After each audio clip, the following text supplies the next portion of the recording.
a little different. That's all.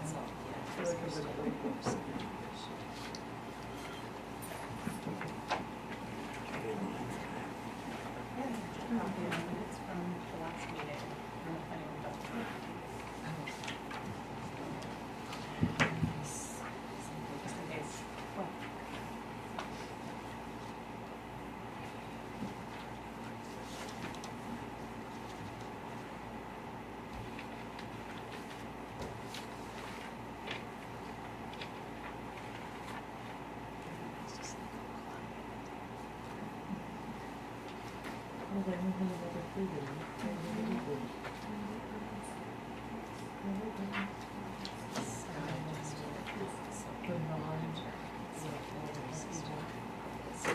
Okay, so, all right. You read it, so it was,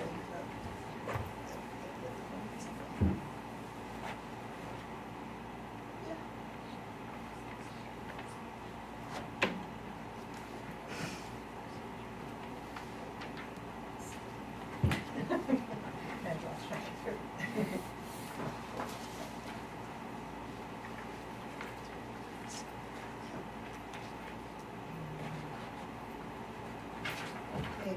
We'll take everybody out of suspense. It's fine. Okay, it's 6 o'clock. Welcome, everyone. This is a regular select board meeting, Town of Bethel, on Wednesday evening, July 16th at 6 p.m. here at the meeting room in the Bethel Town Office. Welcome. Please sign in and grab an agenda to follow along with us. And we do have a quorum this evening. We have a full board. So we will continue on. If you will please stand and join me in the flag salute. I pledge allegiance to the flag of the United States of America and to the republic for which it stands, one nation, under God, indivisible, with liberty and justice for all.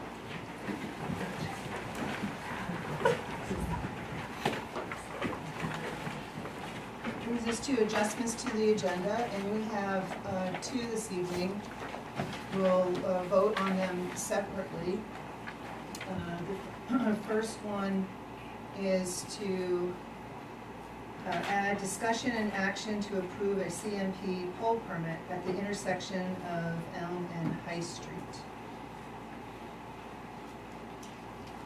I make a motion that we add 10M to the agenda, discussion and action to approve a CMP pole permit at the intersection of Elm and High Street. I'll second that. Thank you. And yes, we'll put that at the end. All those in favor? And the motion passes unanimous, so it will be added to the agenda. The second one is discussion and action to renew the memorandum of understanding for the recreational management of the Bingham Forest between the Town of Bethel, Bingham Forest Advisory Committee, and Inland Woods and Trails, beginning February 2025 through June 30th, 2030. Motion that we add and the agenda. I have a question. Second it. Second.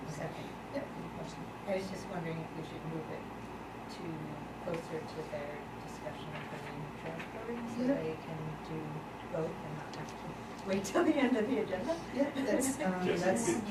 that's an audible that we're calling, and we are gonna move it up. Let's move it up before the grant discussion.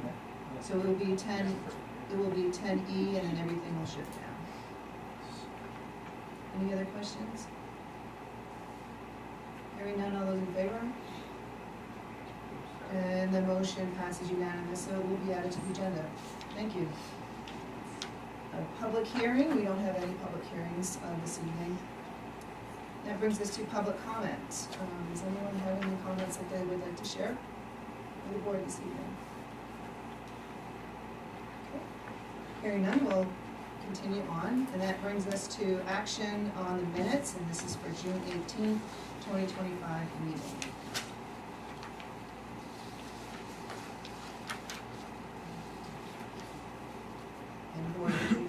packet. Any amendments, corrections, deletions, or additions?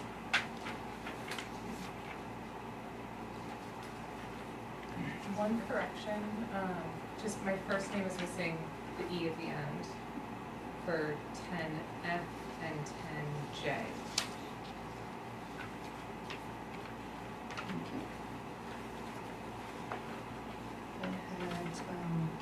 I had two.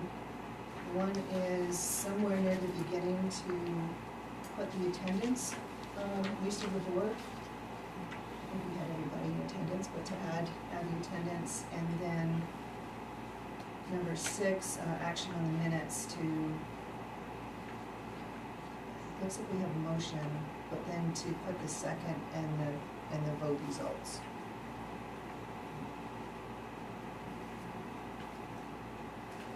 Anybody have anything else? You get it. I'm having a hard time hearing, I got my hearing aids in too. So the recording's on, so I just wrote it down here, so I've got it, so you can change the minutes on what Faye and Michelle, Okay. okay? If there are any other amendments, do you have a motion? I make a motion that we accept the minutes from June 18th. Second? All those in favor? All right, so the motion passes unanimous. I do have a comment while we're on the minutes. We did have a workshop prior to that started at 5 o'clock. We don't take any votes at a workshop, and in the world I come from, there's minutes for everything. But in this particular case, just want to get feedback from the board. Do you want to have minutes on workshops? It seems like it'd be important to have a record of that meeting that we But had. isn't there a recording? It was recording, right? Yes. It's working. I would defer to Sharon, what's your experience with that kind of stuff? It's been done both ways. I don't know. I think either way, we have a recording, I think that's what's important. I think if you record it, you could put it in ChatGPT and it would transcribe the entire thing for us. It's probably not worth doing actual minutes, just for that reason. Yeah, right, and we don't take any votes. I mean, if there was a vote, then that process stands to take minutes. So it sounds like there's a consensus of the board that written workshop minutes are fine not to have written recording. Okay. Okay. We'll make sure that the recording is there and the TV. We also have the TV. Yeah. It is posted according to law, so we do have that going into it. Okay, all right, thank you very much on that. Brings us to the town manager report. So when you picked up your packet, some of the documents are in your packet. The ones that were not in your packet are on your table tonight. We have several. The Oxford County Patrol reports from Major Thompson is in your packet. It includes all of the services. We requested information, the board did. So it includes the services that Oxford County provided for 23, 24, and 25 to all of the other towns. Here. Yes, when they were here.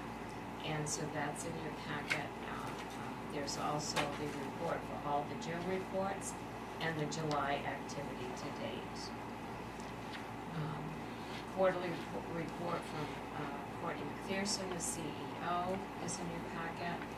June monthly department head reports from Toby Walker, wastewater superintendent, Mike Jodry, fire chief. May and June department head report from Scott Sumner, public works director. There's a list of 258 fire calls from July 1, 2024 through June 30, 2025 from Mike Jodry, broken down by category and the number of calls for each, and also the number of firemen that responded to each call. The Tri-Town Solid Waste Committee met today. We reviewed the approved tri-town interlocal agreement that all towns approved at their town meetings. Each select board will need to appoint 2 registered voters from their town to be on the committee. We are going to have an ad out for, looking for 2 members for Bethel. Loretta and I signed the agreement for the interlocal agreement. One of the selectmen took the interlocal agreement over to Hanover because the chair signs it over there. And then they'll return it to me and we'll make signed copies for everyone.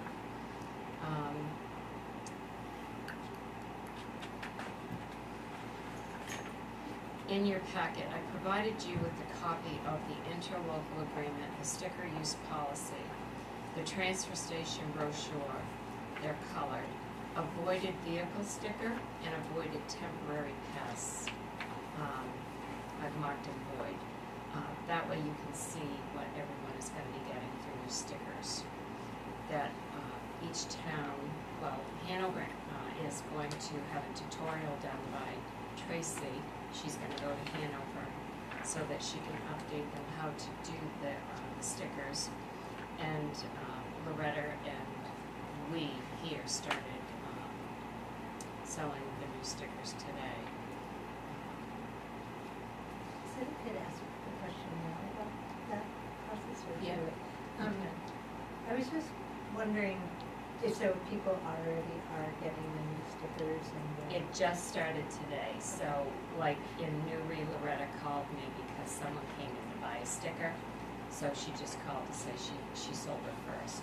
So what we did was, I went over with the staff, gave them everything to instruct them on the policies, how they're to be given out. Loretta did the same with her staff.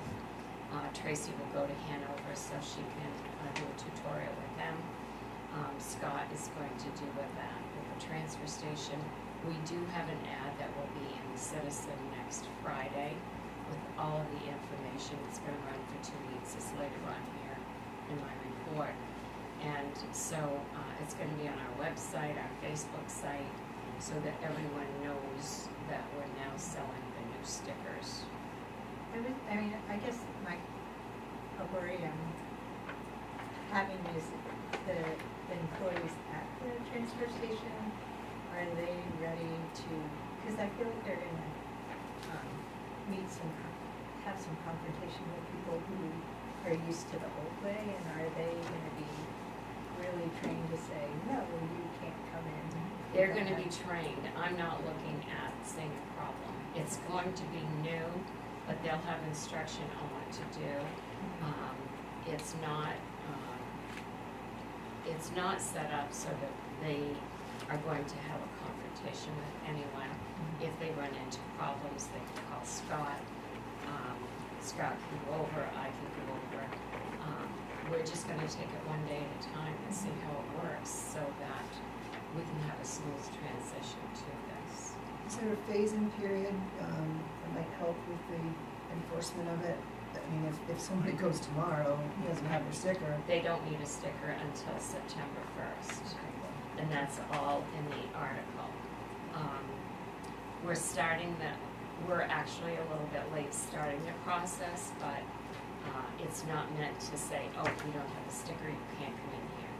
So we'll be selling the stickers now until September 1st with the hopes that the majority of people by September 1st will know they need a new sticker, and then even if someone comes in and doesn't have a sticker, there'll still be a conversation where you have to go get your sticker. So it's all a phase in is what it's going to be. Is it possible for people to get their stickers at the transfer station? No. The reason for that is they don't have the records.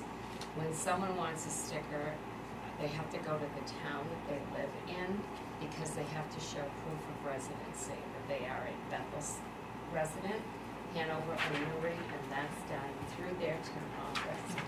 I can't tell you how many people we have come in here that have asked to buy a sticker in the past, we end up finding out they live in either Mason or Albany Township or in another town and have been going to the transfer station for years. So this is to get everybody used to a system where it's only the 3 towns that can use. And there's never been a process. These stickers have a 2-year, they're valid from July 1, 2025 through June 30, 2027. It's a 2-year sticker. And so in the past, residents have been able to buy a sticker. Some have never bought one for 10, 15 years or more. And your plate number is on the sticker. So, and then it goes on your side window. So when the vehicle shows up, the attendant will be able to see the new sticker. And we did both the temporary and the permanent stickers in green.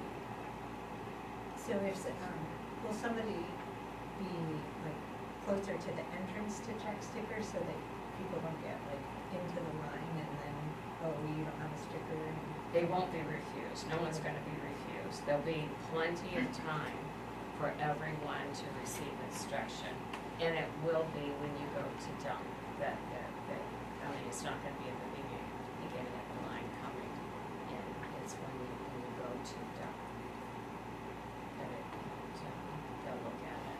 And if they see that someone doesn't have a sticker, we'll have a handout for them to give to the person that's there that will explain the new sticker policy, and what they have to do, where they have to go to get their sticker.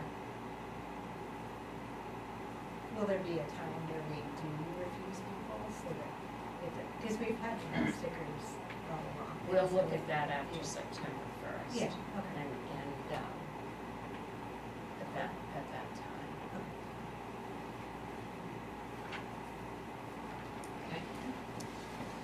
Okay. Me and Priscilla sent, this is also in your packet, a meeting agenda for the quarterly meeting that has been scheduled with First Light for the fiber expansion. This is going to be to update the towns on where the fiber extension expansion is right now with First Light. Invitations have gone out to Greenwood, Bethel, Woodstock, Gilead, and Newry. That meeting will be right here on Wednesday, July 23rd at 10 until 11:15. And you're all welcome to come. MMA posted the elected officials workshop that can be attended in person in Augusta or via Zoom webinar. That is going to be Tuesday, September 9th from 4:30 to 8:30. The workshop is recommended for new and veteran select persons. This also qualifies as Maine Freedom of Access training. If you want to attend in Augusta, let me know. We can sign you up to go to Augusta for this. Or if you want to participate in the Zoom workshop, we can set that up here in the meeting room from 4:30 to 8:30, so that you can come and participate in that workshop here. Just let me know. Where you want to do it from home anymore? This is how they, well, you can read the information, but the way I understood it, it was from one Zoom location. Oh, okay. And Maybe because it was, COVID that they were doing. at COVID time, that's when they actually started all the Zoom, and they gradually changed a few of those things, and they're still offering the Zooms, but you may be able to, I just didn't see that. And for the 2 new members, if you want a municipal officer's manual, we'll get you one. I think the 3, you must have one, Michelle. So if you want one, just let me know, and we'll order it. The Oxford County Commissioners meeting minutes for May 20, June 5th, and June 25 when they have Emmett and I met with Michael B., who's the owner of the laundromat last week.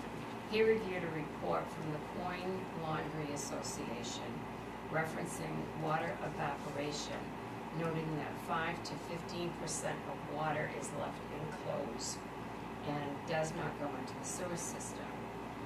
He will attend the meeting in August on the 6th, and what he's gonna be asking for is a waiver of between 5 to 15% off his sewer bill. I've provided all that information so you have advanced time to read it all, and then you can make a decision and discuss it at the next meeting. I was kind of wondering what that was about. When I was looking at it. Well, it's a report on the laundromats showing how much stays in the clothes, but sometimes I have to put my clothes through a spin cycle more than once to get all the water out, so everybody's gonna have water that is still in their clothes when it goes in the dryer and not the sewer system, whether you're a laundromat or not, so. But you can make your own decision after you read the information. I included payroll 97 and 3 payroll warrants. You'll see that we're starting the fiscal year, we start with a new numbering of all warrants. So it starts by number 1, the high numbers of fiscal year 25 payouts. This afternoon about 4 o'clock, I received a phone call from TC Hafford with an update on their installation process. That is the company that is going to be doing the work in the basement. So on August 3rd, the production manager and Sam, who was our client representative, the current select board met with him when he came here. They're going to do a follow-up walkthrough to make sure everything is in order. The actual installation is scheduled for Monday, September 15th through Thursday, September 18th. The slab pour will be done on the 17th. The spray foam will be done on Thursday, the 18th, and that's the day that no one can be in the building when they do that procedure for 24 hours. So they'll get here around 8:30 on Thursday morning, and they will get ready to start the that foam spray, and then they'll call me at home to let me know when the 24-hour process starts, to let us know when we can come back in the building on Friday. So we may have a delayed opening on Friday, but we would be able to be open on Friday, but we would not be able to be open on Thursday the 18th. They will come back on Monday the 22nd for the final cleanup, and the final payment will be due upon completion. We have paid the $37,000 in change down payment. Andy and Faye have been provided with their code books. I was also contacted by Kevin Dunn, who is in the process of starting the Bethel Wood Bank. It's a nonprofit volunteer-run firewood fuel assistance program that, I spelled that wrong, will serve Bethel and surrounding communities of Greenwood, Woodstock, Newry, Gilead, Upton, Hanover, Andover, Albany Township, and MSD 44 towns. I provided you with all the information that he emailed me about this program, and I spoke with Toby and Scott about the landfill that is on the same side, that's no longer used. It's on the same side of the street as the transfer station, and the sludge dump that is on the opposite side of the street that is no longer used. We have DEP rules and regulations and requirements on both. Toby did contact DEP, and I included everything Toby sent in your packet as well, so you can read that. I think you're waiting still for one more. I haven't heard back from the W.H.A.T. Okay, there's one more reply left on that. And when I talked to Kevin, he's gonna come, I asked him to come to the meeting on the 6th, because I wanted you to read all of the information in advance to familiarize yourself with what is he's asking. And then can decide what you want to do at the meeting of the sixth. Basically, what he's looking for is a 1 to 2 acre parcel of property where he can have this wood lot. He's looking to have it on the landfill area. That may or may not be possible because of the requirements for DEP when that was closed. But we should have all that information back in the next meeting. The next citizens' papers that will be printed will be the 25th of July and the 8th of August, because I believe they're on Fridays now instead of Thursdays. Today, Tracy sent 3 ads that are going to be in the circulation papers for those 2 dates. One is another ad for the planning board opening that we have. We have not had any response for a planning board opening, and we've had it on Facebook, we've had it on the website, and we've advertised it. The other ad is a transfer station sticker ad that is going to inform everybody about this process. And then the third ad is for the sand beds.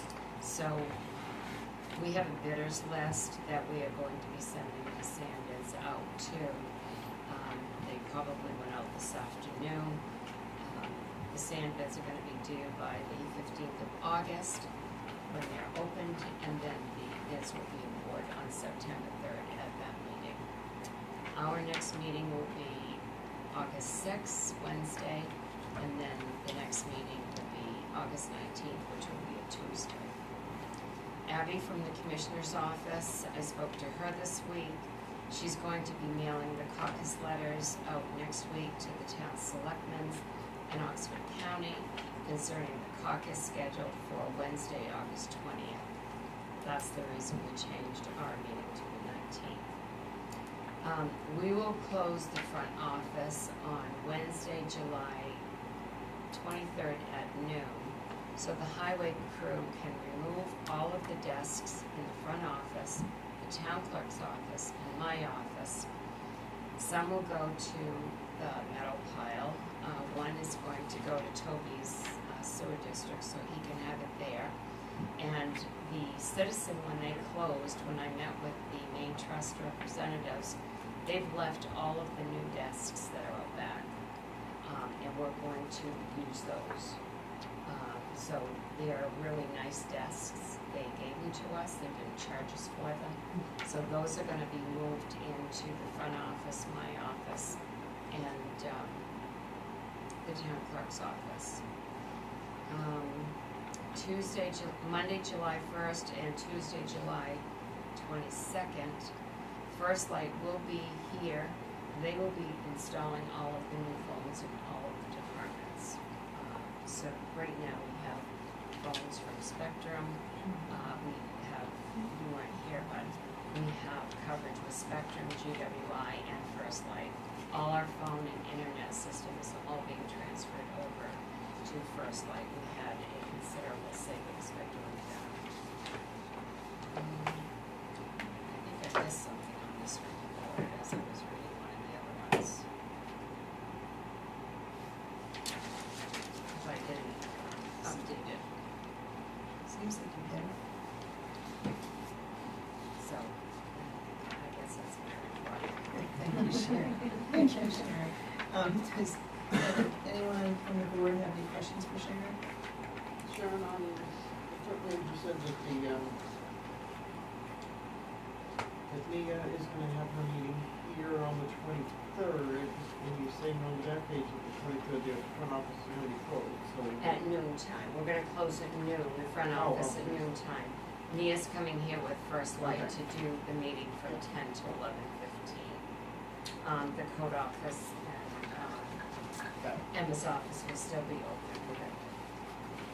Any other questions? And, the package you gave us from Oxford County Sheriff's Office that had just lists of things that happen, are those combined? Because it says it's for Albany, Gilead, is that combining all the towns? So, there's one specifically for 23, 124, and 125. Each staple packet is for each year, and it's calls that can't be one for that, because which one is that? Like it's 2025, but like what is each? So you have to read it down Yeah, here. yeah, I thought I tried, I'm not sure. Is it all towns though, or is it like a summary of? It's supposed to show all the towns that Oh, they green responded Yeah, to. this one would be, I see it now. You got it. Very well. They Yeah. don't use the full name, it's just Yeah. abbreviated. Okay.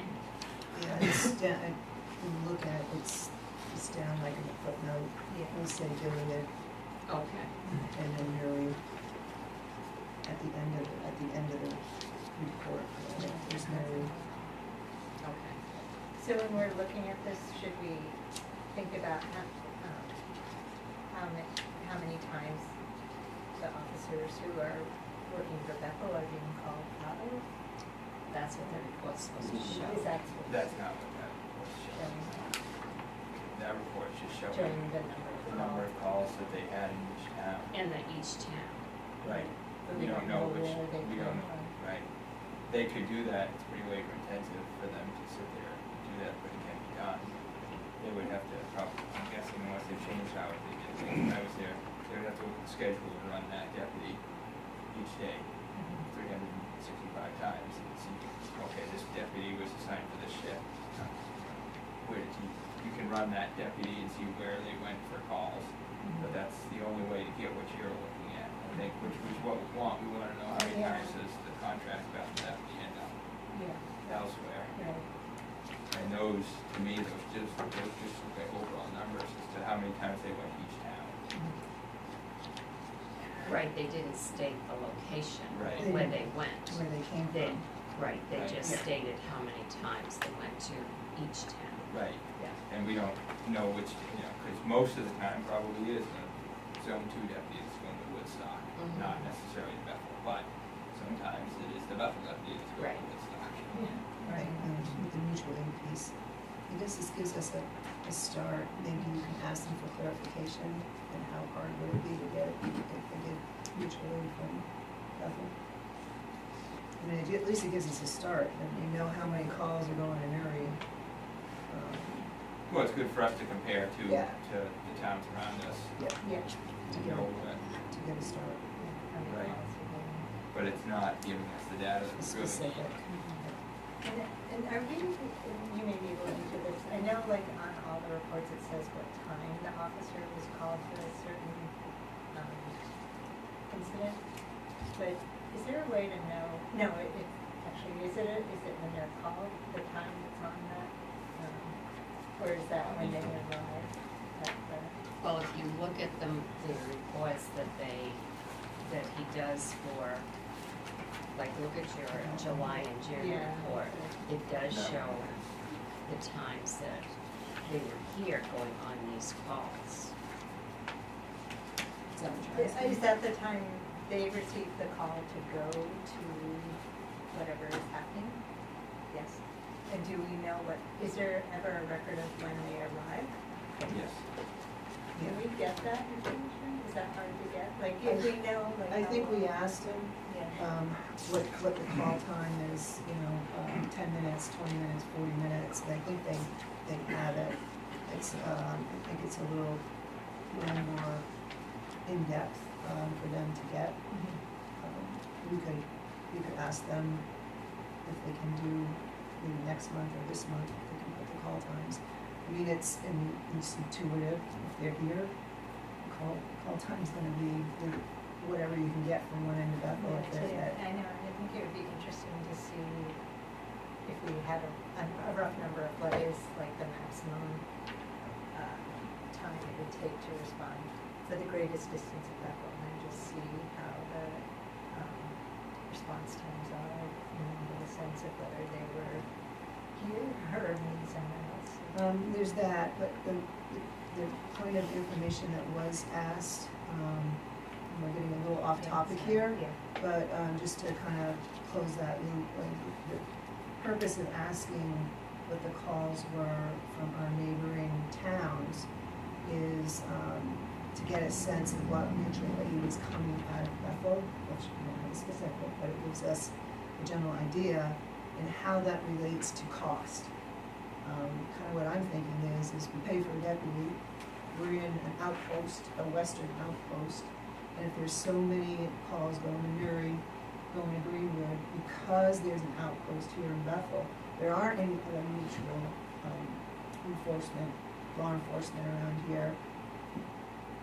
Why don't we only pay 90% of the deputy or 80% of the deputy? And that's kind of qualifying and quantifying and getting some of that data to be able to put that argument up against the commissioners. Having the time is helpful, but if I would prioritize getting information, I would get it as far as what's coming out of here helping other people. But we certainly can ask for it. So why don't we do this? Why don't you review these reports that I gave you, and then we'll make notes of what is not in the report that you want to see, and then bring that back to the next meeting, a list of what you want to see in the report, and then I will take that information to them and ask them if they can generate a report with X, Y, and Z. I thought when we requested the calls to the other towns, we were only requesting from our location. So all of these. not our Oxford County. So we have a question as to if this answers that question. It's not definitive to us casually looking at it, if it is from our post or from Selectman. Yeah, they don't specify in the name or the registered, Yeah, right, yeah.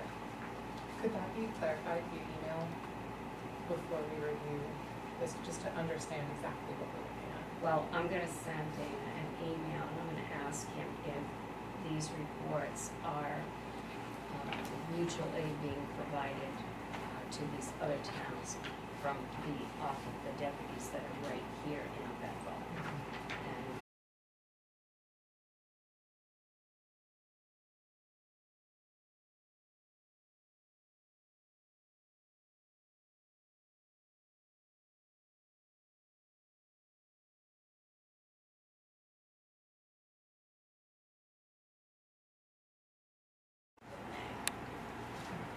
Do they have any comment that Bethel gets a discount? I remember at one time they said that Bethel had a discount.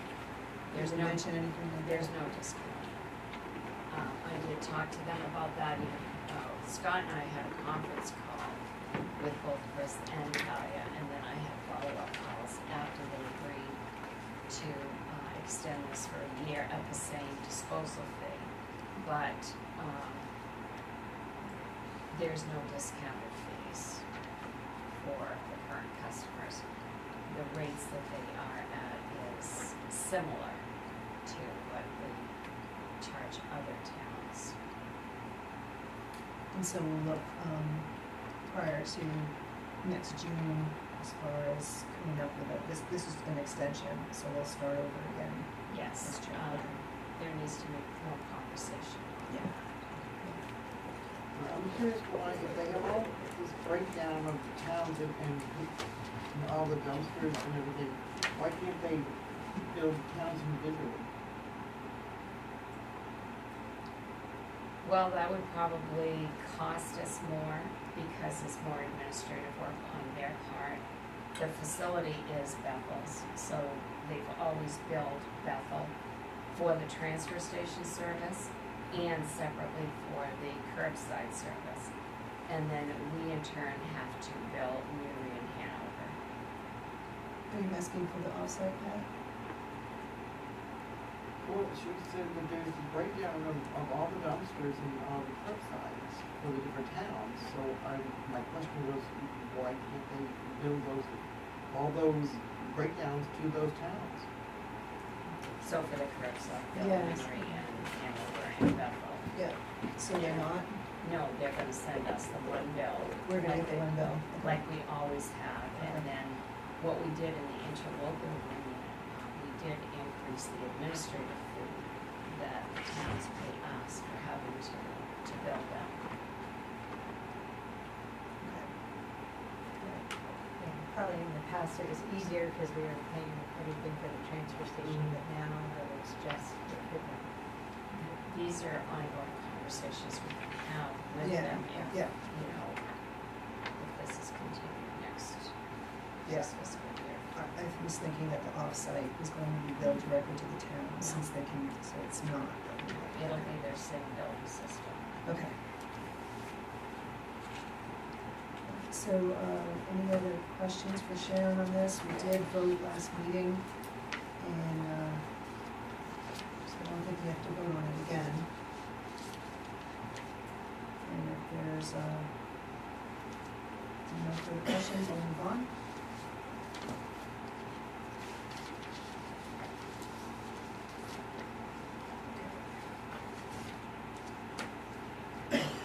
Just one thing, it was my next folder, went right down. So you will see that cover sheet. It does show that Bethel has 169 dumpsters, and Newry has 66, and Hanover has 2. And that's what's in the breakdown. Thank you. We're gonna move on to 10D.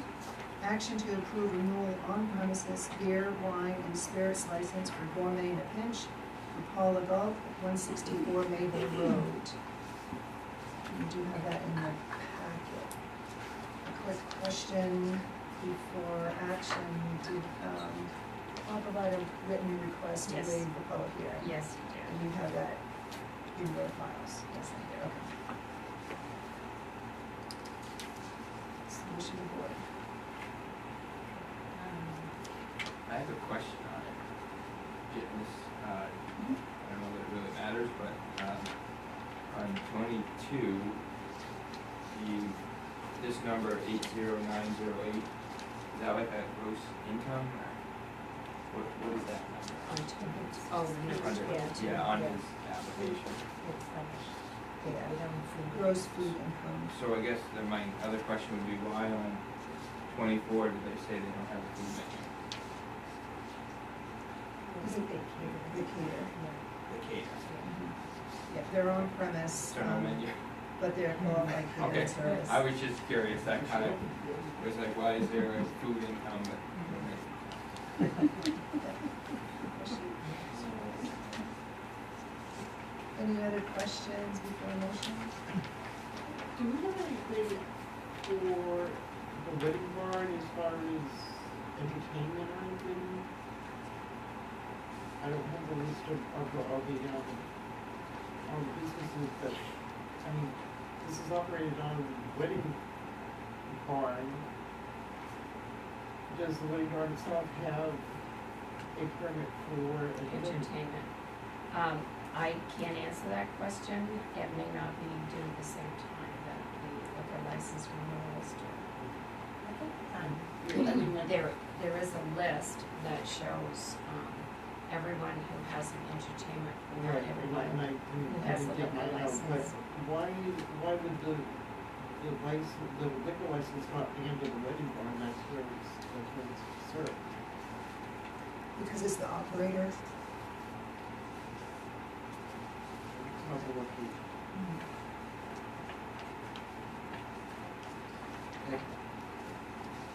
So that would be great to get an update of that list next time. I know for the gym, Jessica had said she was she like reset the schedule so that we did your entertainment license at the same time. Some of it she did. She changed, because ours were Should we give us a list? I didn't get a chance to. Yeah, pull there mine is a list. I'll have it printed for the, so you can see it next meeting. That'd be good, thanks. And when it has all the documents, like it says they're PDFs of those, are those are with the state and we don't have to worry about them? No, the process has changed the applications are no longer submitted to the town, they go right to the state. Yeah. If the state had a problem with this, they wouldn't send it to us, they would go directly back, because we did have one situation like that, they'll go directly back to the business. Once everything complies with the state, then we send it to the town for the blessing of the town. And then tomorrow, we just go in and we mark it. Okay. And it might not hurt to distribute for next meeting, especially for new members, copy of the state law for people license, that would be helpful. So, I would entertain a motion, and please in the motion include, that we're also waiving the public hearing. We are what? Waiving the public hearing. If a business has had a liquor license for 5 years, a public hearing is not required, if they ask for a waiver. But a lot of the businesses didn't know that a waiver was an option. And it just had been our practice that we would have a public hearing, no matter if it was a renewal or a new. But the applicant can request a waiver. And if somebody from the town had something to say about the business, and we haven't done a public hearing, how? Yeah. If there's a complaint, then we would get a complaint here, or if one was given to the sheriff's department, they would let us know about a complaint. And we don't have any complaints on this one. Then if there are complaints for next year, then they wouldn't be able to waive their right to a public hearing. Oh, yeah. And what does it say on the application that they've had a license for 5 years? It does not. Oh. We know that because we keep track of these. So, going forward, we have let the businesses know that you have had a license for over 5 years and you are not required to have a public hearing, if you ask for a waiver. That will be in the law, you'll see that when I print the statute for you. Make a motion that we approve the renewal liquor license for Lane Hinch at 164 Naval Road. A second. And may we add, in the public, with the public hearing being waived. And the public hearing being waived. Still second. Any other questions or comments? Hearing none, all those in favor? Then the motion passes unanimous. Now we're gonna come up to one of the additions that we added, and that is the MOU, discussion and action to renew the memorandum of understanding for the recreational management of the Bingham Forest between the town of Bethel, Bingham Forest Advisory Committee, and Inland Woods and Trails beginning February 2025 through June 30th, 2023. In your packet, I think Sharon gave you a copy of The current one. the current one, and we do have members from the Bingham Forest Committee, Peter Southern, and we also have Dave Perkins from the Inland Woods and Trails. And so what I'll do now is pass it over to Sharon and group to get a little bit of update on what we're looking at here now. So on this agreement, it's currently from February 2022 to February 2025, so it has to be renewed now. The only thing that will change in this, I did highlight it in the copy I put on your desk tonight, on your table tonight. It would start, it would show that it is February 2025 where the current one expires, but we're going to run it with the fiscal year that is much better for receiving the funds on it. It doesn't have to be split between 2 fiscal years. So this one would be starting on February 2025, and it would extend to June 30, 2030. Correct, Gabe? Correct. And last night, the Bingham Forest Committee met, and with the inland forest, this is one of the things that they discussed. And they're asking that this agreement with the town and their two organizations be extended for a 5-year period. The town pays Inland Woods $6,000 per year from the Bingham Forest account. And I provided you with a copy in the, also in that documentation, showing you that the Bingham Forest account currently has $108,233.81 in it. So you'll see it's a color-coded financial statement that I put together, and it shows the monies that come in from New England Forestry Consultants when there's tree cutting done. It shows monies paid out to Sunday River, money we receive from Sunday River for the lease agreement we have that goes into the Bingham Forest account. We also pay taxes to the town of Newry on this land that comes out of this account. And the $6,000 that we pay Inland Woods also comes out of this account. So that's just some history for the newer members.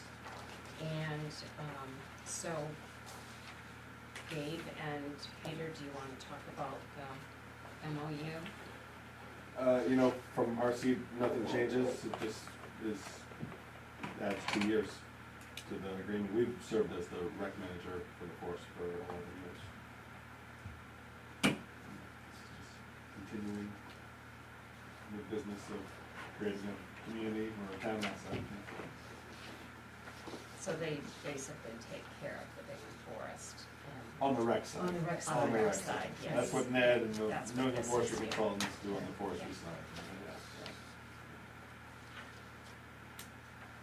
Any other questions? My only question is with the added longevity, and I don't really see anything changing. But usually you have a way for either party to get out of an agreement if necessary. And with a longer term,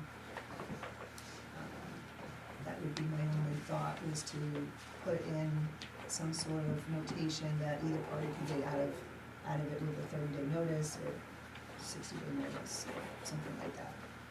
Yeah, this was drawn up by the town attorney twice over. Our So- town attorney drew this up, so it Right. must have been back in, this went back before 2022 though, right? Yeah, I This mean, was the 2019. language really starts from around 24 or something. Yeah, if you go back, you can see that, Yeah, that's when the payments started. and it's just there's been a couple of tweaks over that Yeah, time period, so that, I mean, that is an appropriate tweak, yeah, you know? yeah, and it's, yeah, right, yeah. because it became really formalized in 2019, so, if you're all right with that, just adding that in, just And because it'll be it's the- 5 years. From the authority standpoint. Yeah, I mean, that's fine, I'm not sure it really matters, but I don't think there's any objection to it. It's just a, yeah. Yeah. What does the board think, any questions, comments on any of it? Is the compensation sum that's already in our budget? Yes. No, it's not in our budget. Yeah, It's Bingham not, Forest the has its own compensation budget. doesn't come out of the town's budget. It comes out of the Bingham Forest funds, which is on that spreadsheet there. Okay. Yes, that's separate from town funds. That's all recorded in the town system. It's called, special revenue. It's set up as a special revenue account. Prior to maybe a year and a half ago, all of this money was in the general fund, wasn't supposed to be there. I had it all pulled out. It's now in its own separate account, funding with other town funds, because it's designated money for that particular purpose, whereas before it was rolled in with the rest of the money.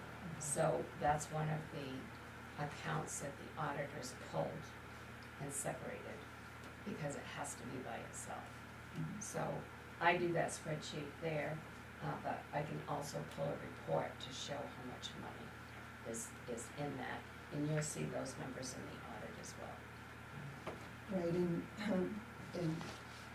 maybe at some point we'll have a presentation of, I think, former member Merrill Kelly last December, she was hoping at some point to have, a map that we could really see and read, and a presentation, which might be helpful, and it will explain the relationships with the different parcels up there. But there's the consent decree, and there's also a management plan, and it is on the website if you wanted to download it. It does discuss how the budgeting and the expenses and revenue are to be accounted for. Very similar to enterprise fund, similar for right now what the treatment plant is.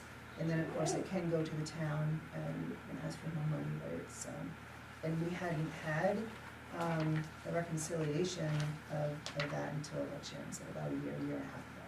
So. And we would look to see see what the budget would be, become a little more formalized on that at some meeting in the future, and at least we have it organized. I will have the town attorney draft a paragraph on an out policy, an out section in here. And if the town, I didn't know who drafted this, so there must be, I'll look and see if I have it in my system. And we can add that to it, and then we can all sign it. Is If it not- Mary still the town attorney? Yes, Yeah. I think it was Mary. yeah, okay. So I'll call, Costigan? Mary Costigan. Yeah. yeah, I'll let her know, and then, are you okay with approving this pending adding that clause? Yeah, that's And where I then was the gonna, three entities can sign it? yeah, that's where I was gonna ask if the board, you ready to take action? I make a motion that we renew the memorandum of understanding for the recreational management of the Bingham Forest between Town of Bethel and the Forest Advisory Committee and inlands and trails beginning February 2025 through June 30th, 2030. A second. Thank you, and just for clarification with that clause, and it'll be brought back and you can sign it afterwards.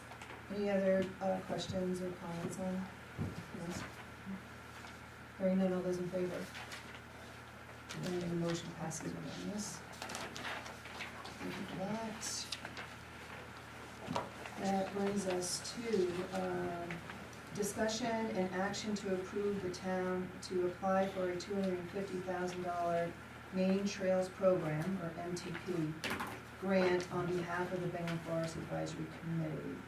So, we do have some information in the packet. I'm gonna turn it over to Sharon and group. You can present it, you can ask questions, and then we can talk about it.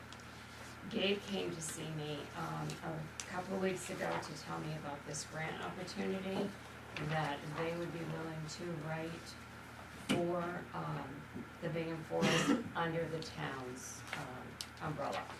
And I'm gonna let Gabe explain it and Peter talk about it if they want. I think this is an excellent opportunity. The town is gonna be really the sponsor of the grant, and Gabe, you can update the board on what you will do with it. Sure, thank you.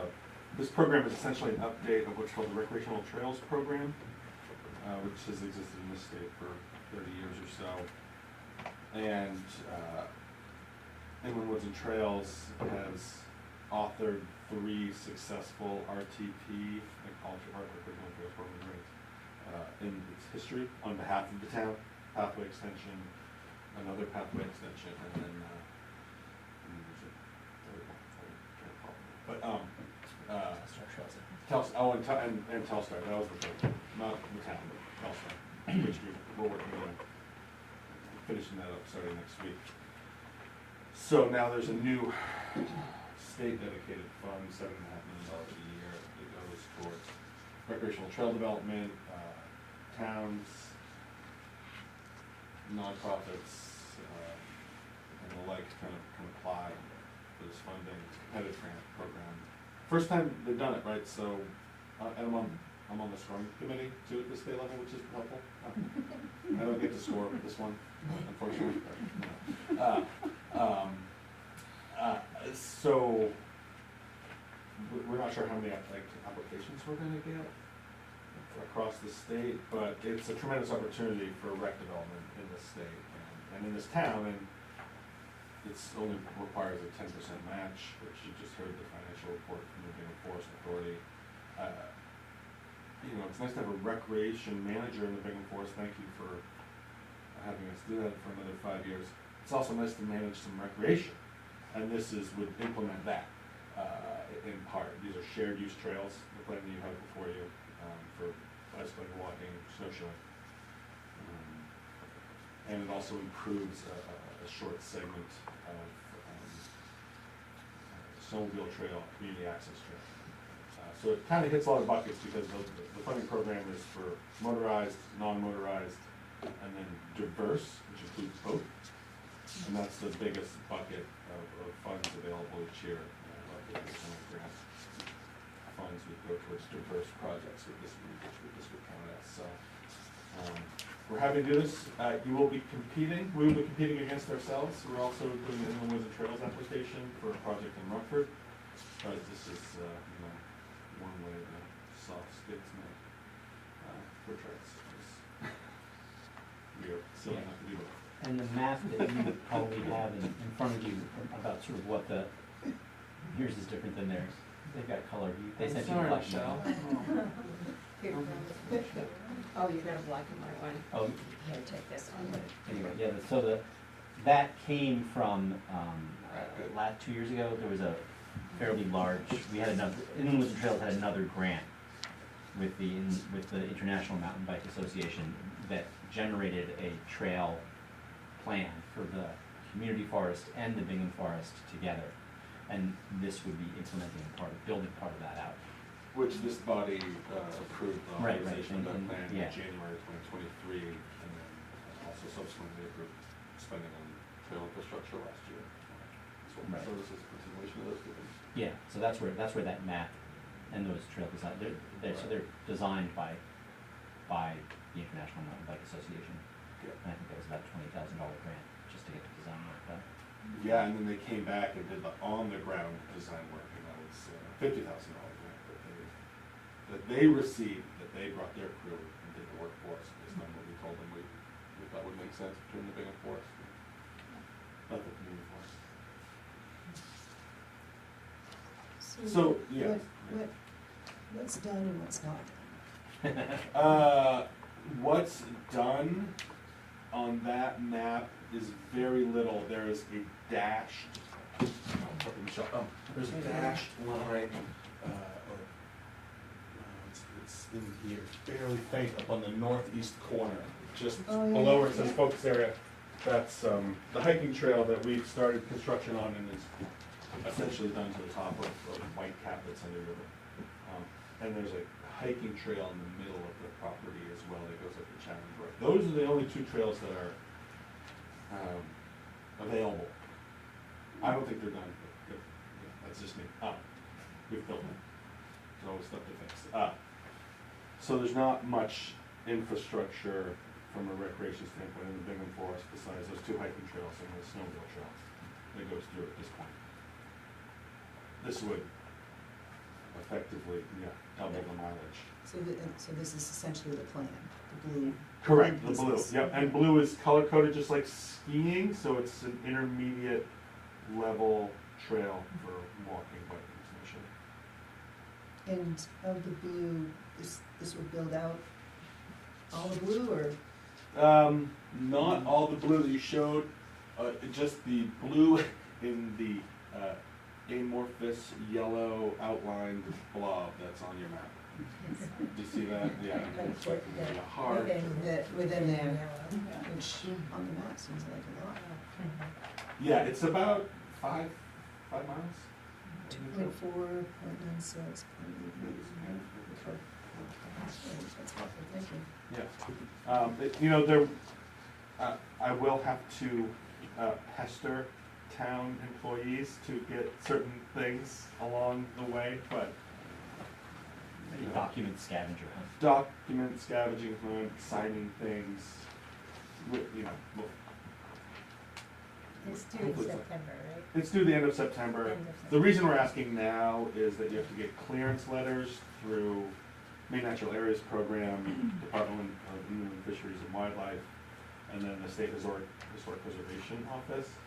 Those all take about 60 days to get back, and we're close to that deadline now, so that's why I wanted to do it now, so we can actually get those processes started, because we have started that process with our other proposal.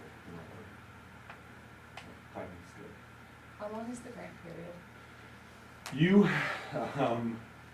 they say you have 2 years to spend the money.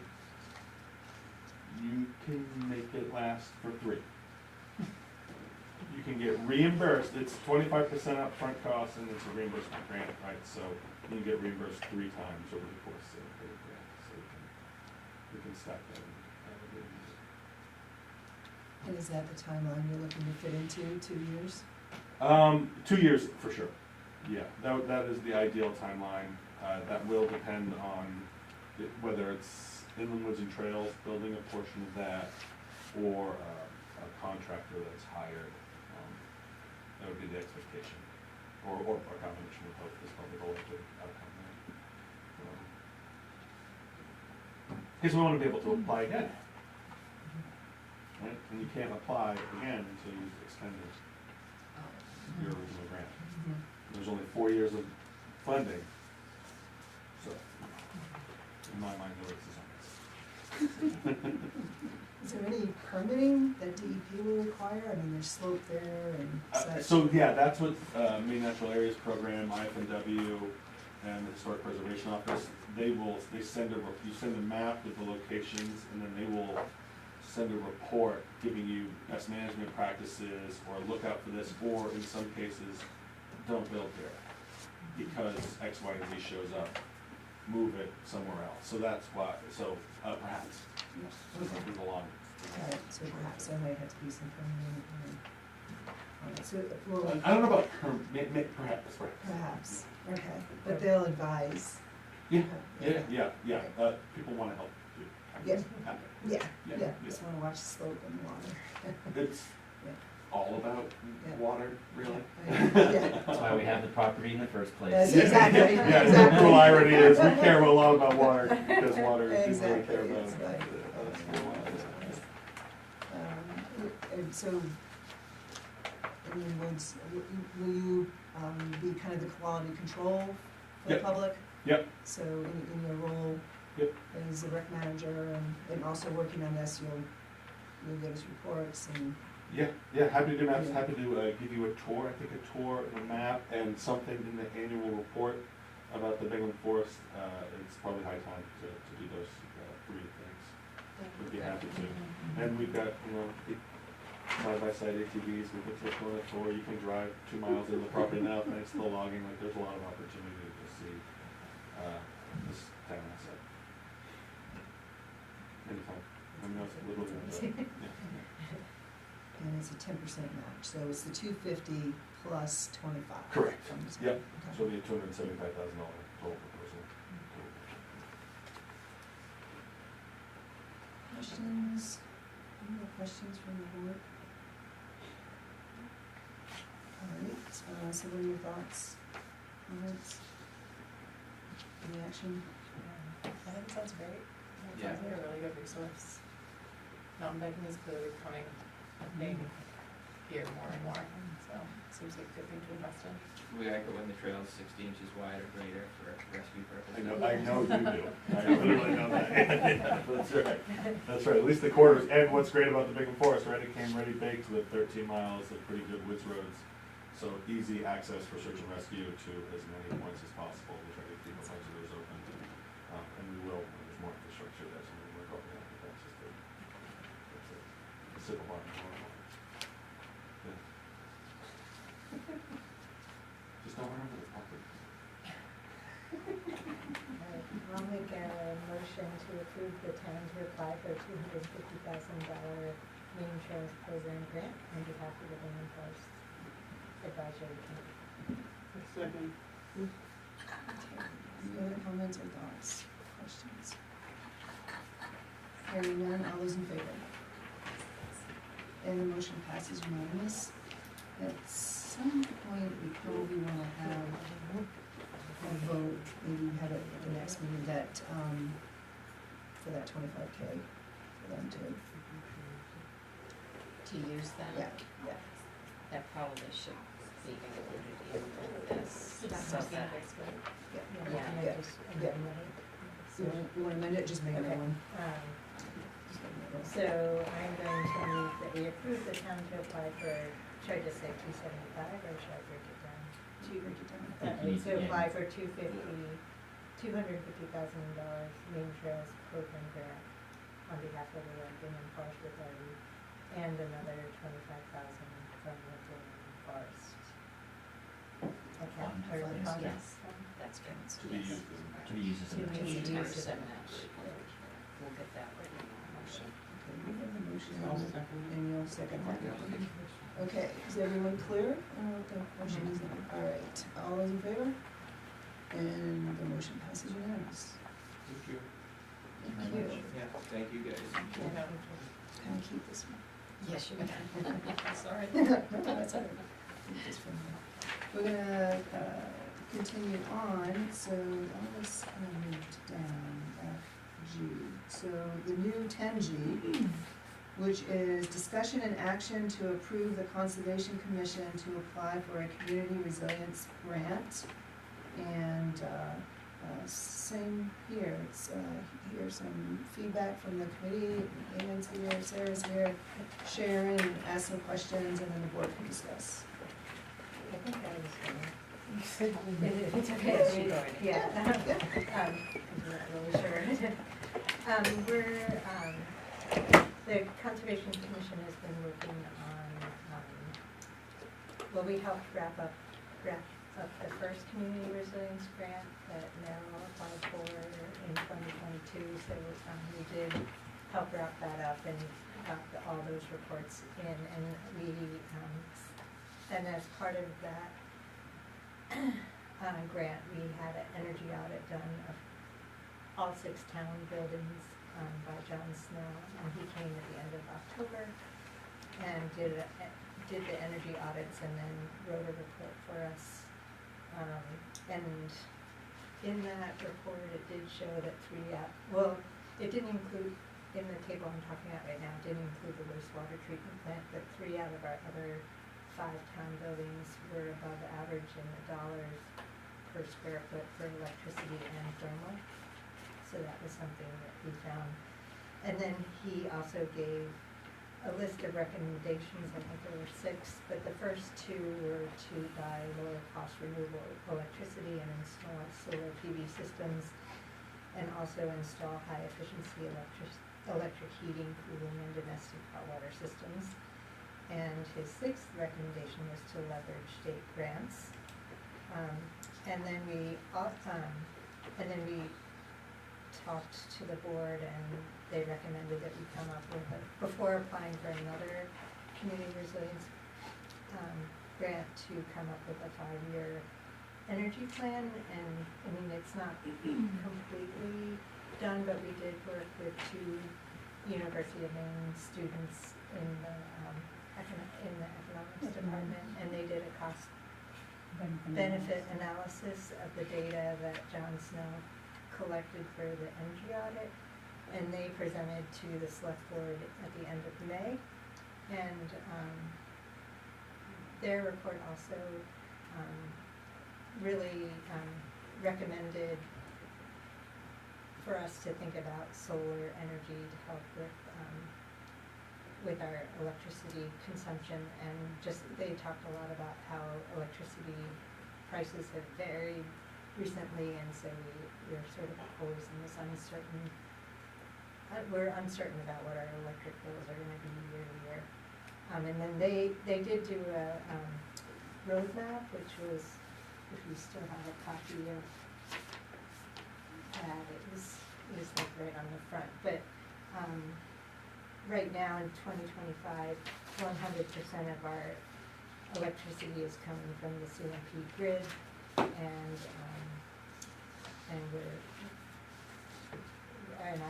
we're using mostly, fuel, oil and propane, and then pellets to heat our buildings. And they recommended by 2026 to maybe try to do 20% of our, cover 20% of our electricity with rooftop solar, and reduce our heating costs by 5%, with improved weatherization.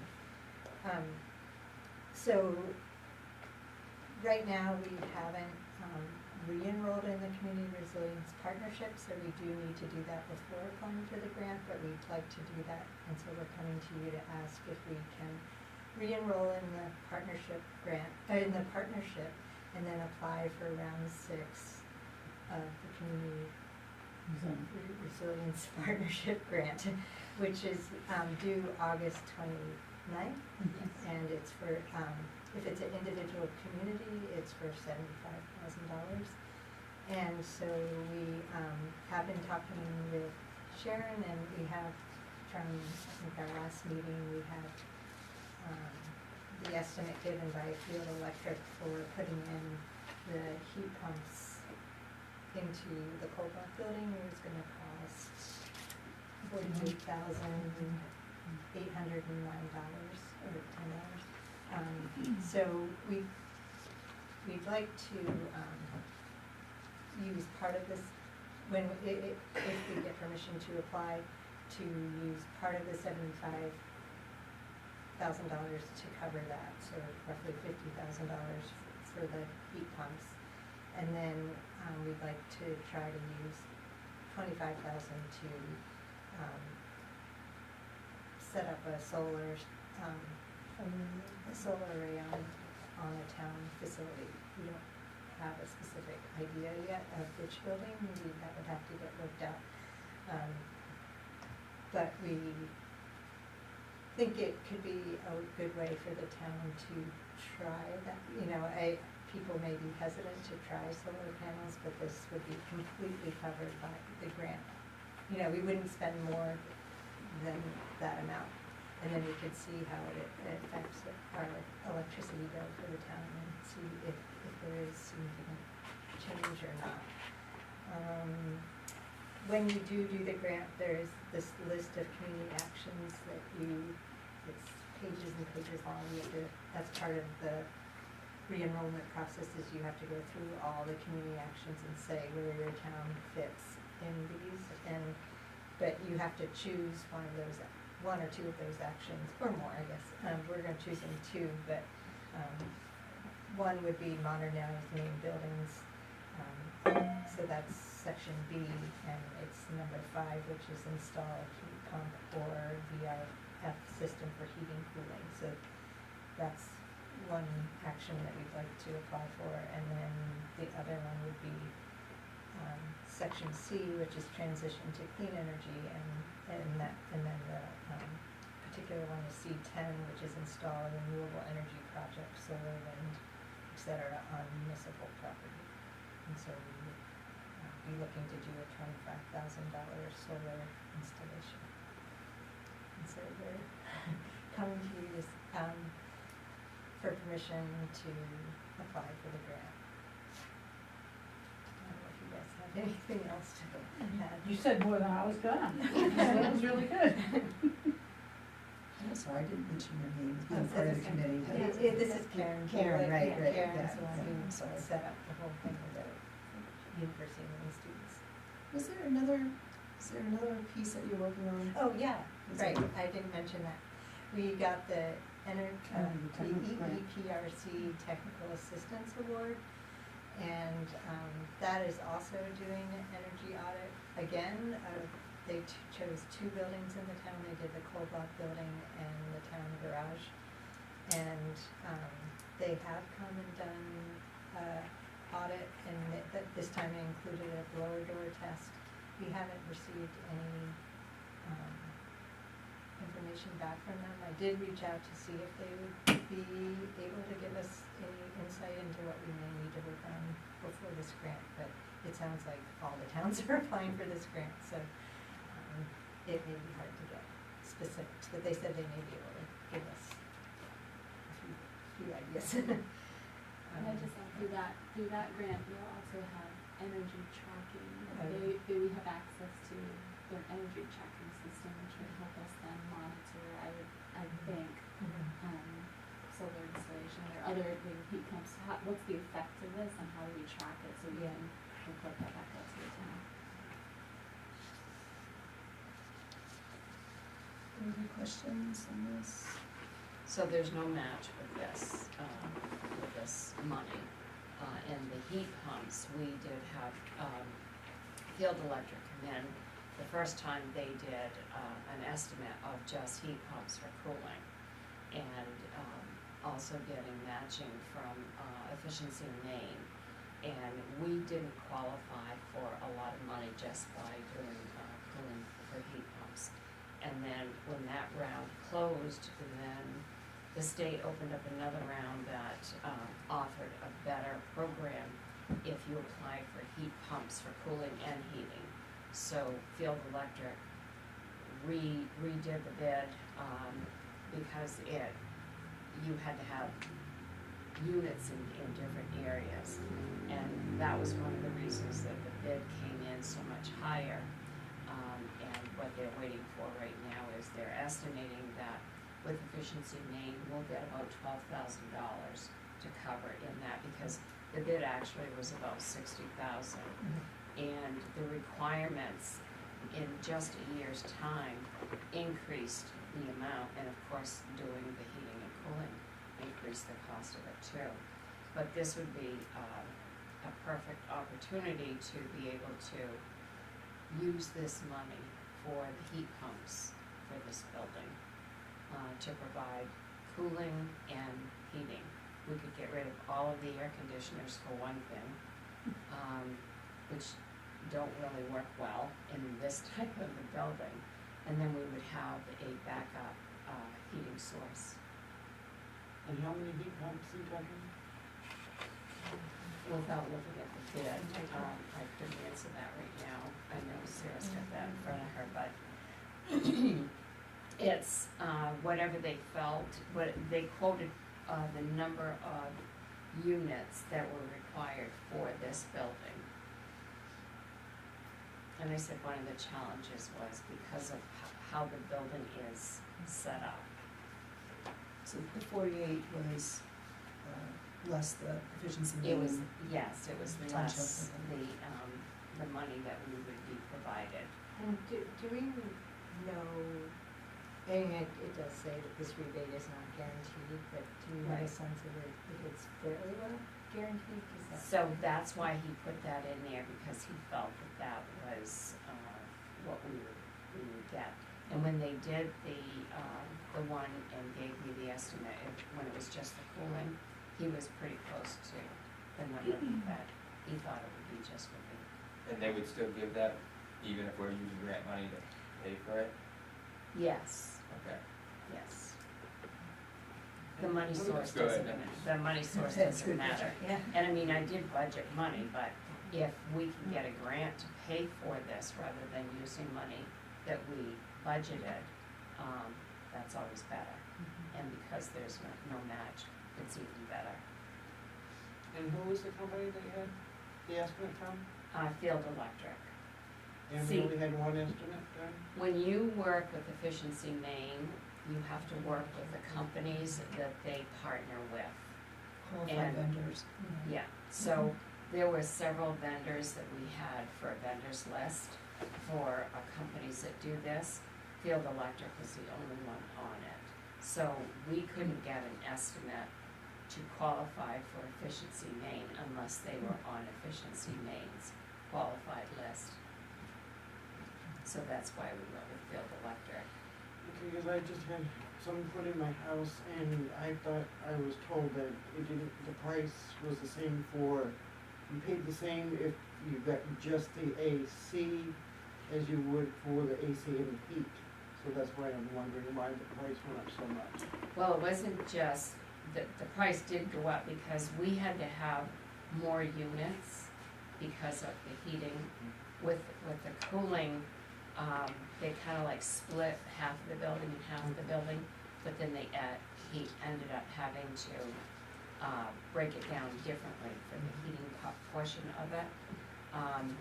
But it was also, there were several requirements that weren't in the first round, just the cooling that added to the increase in the cost. I think it sounds like using this for heat pumps makes a lot of sense. It feels like pretty clear to me. The solar, I have more questions about the solar project piece, and would love to get into that, but I think the first question is, have we had any kind of solar evaluation? Do we know if we have any buildings that are well suited for solar? Well, I know that if you have a standing seam roof, it's super easy to put solar panels on because they just clip to the standing seam, so there's no compromising of the roof.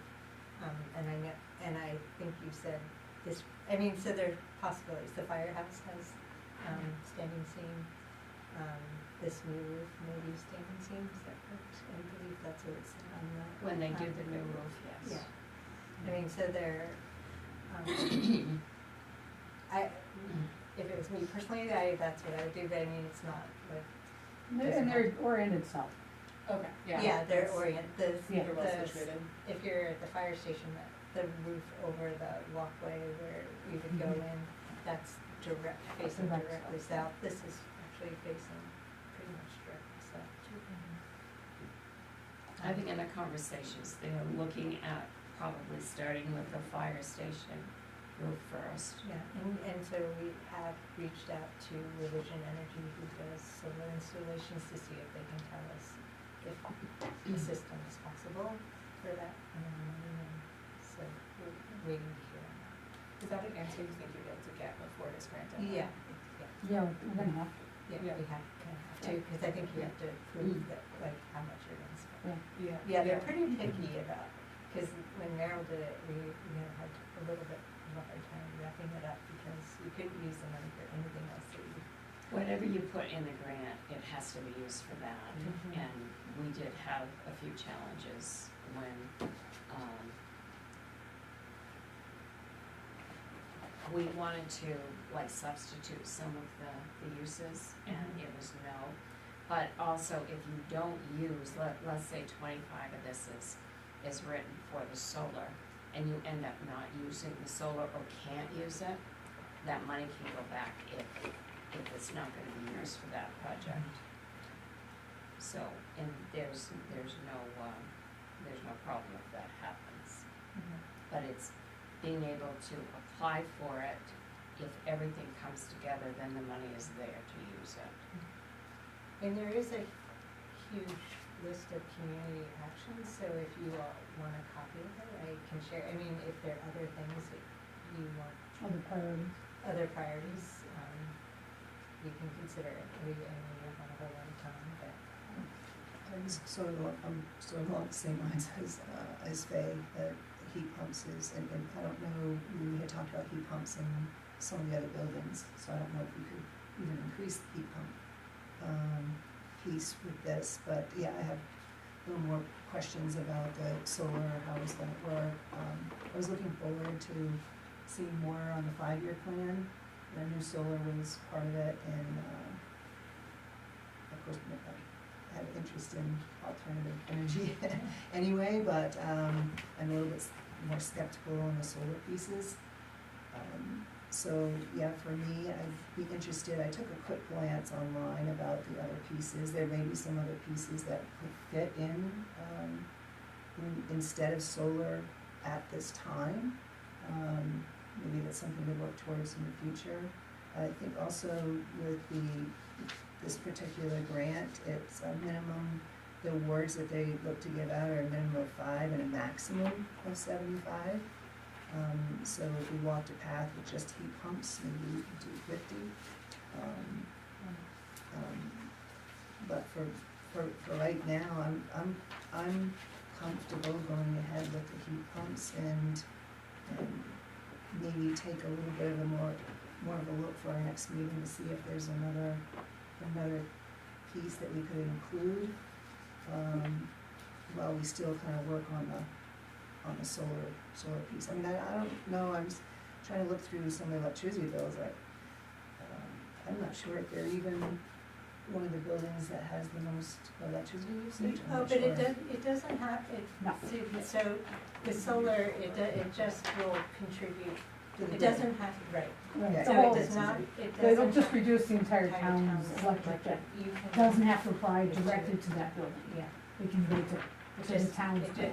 we're not talking about batteries, Mhm. like Yeah. literally just putting on solar panels and it goes back into the grid. So there's like no, that we do it in our house, and I mean, until we got electric cars, we didn't have an electric, we paid them money every month. So there's no moving pieces, it's really like it just goes on and you never like think about it again. So I'm like, I'd love to hear what the concerns are so that we can try to answer them, but there's, Would it be a purchase of the solar panels, or would it be a rental?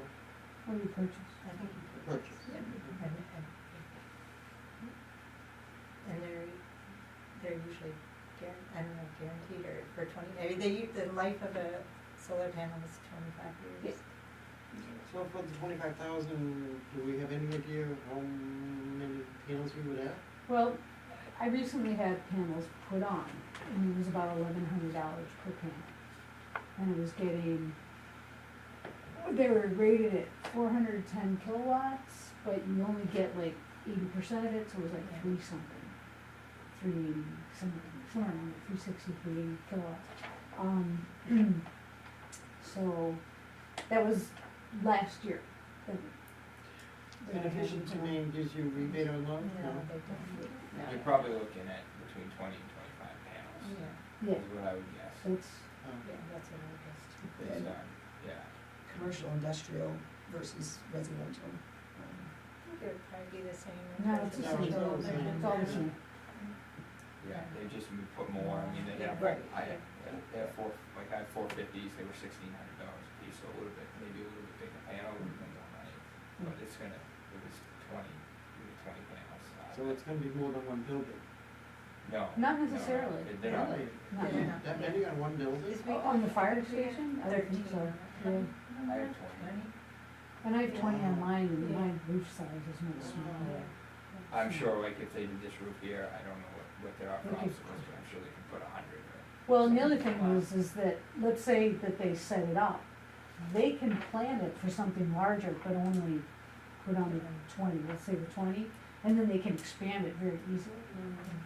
So that's not an issue. In the event, let's say it works really well, and you decide that, whoa, I like this reduction in my electric bill. Yeah, you just get it taken off your electric bill. Yeah. My thoughts with that would be, I don't know how old the fire station's roof is, but generally you wanna put them on a new roof. So if the town office was doing a new roof, I would say I'd put it on the new roof, because they have the same life expectancy generally as a roof does. So that was one thought, and then my only other concern is just is that the 25 enough to make a difference with the town of Bethel. I think it's a starting point, I guess, but, I mean, that's, like I said, that's what I have for my residents, which is great, it helps me, it's a couple $100 a month that I don't have to pay for the town of Bethel. And is maybe, I don't know, maybe, yeah.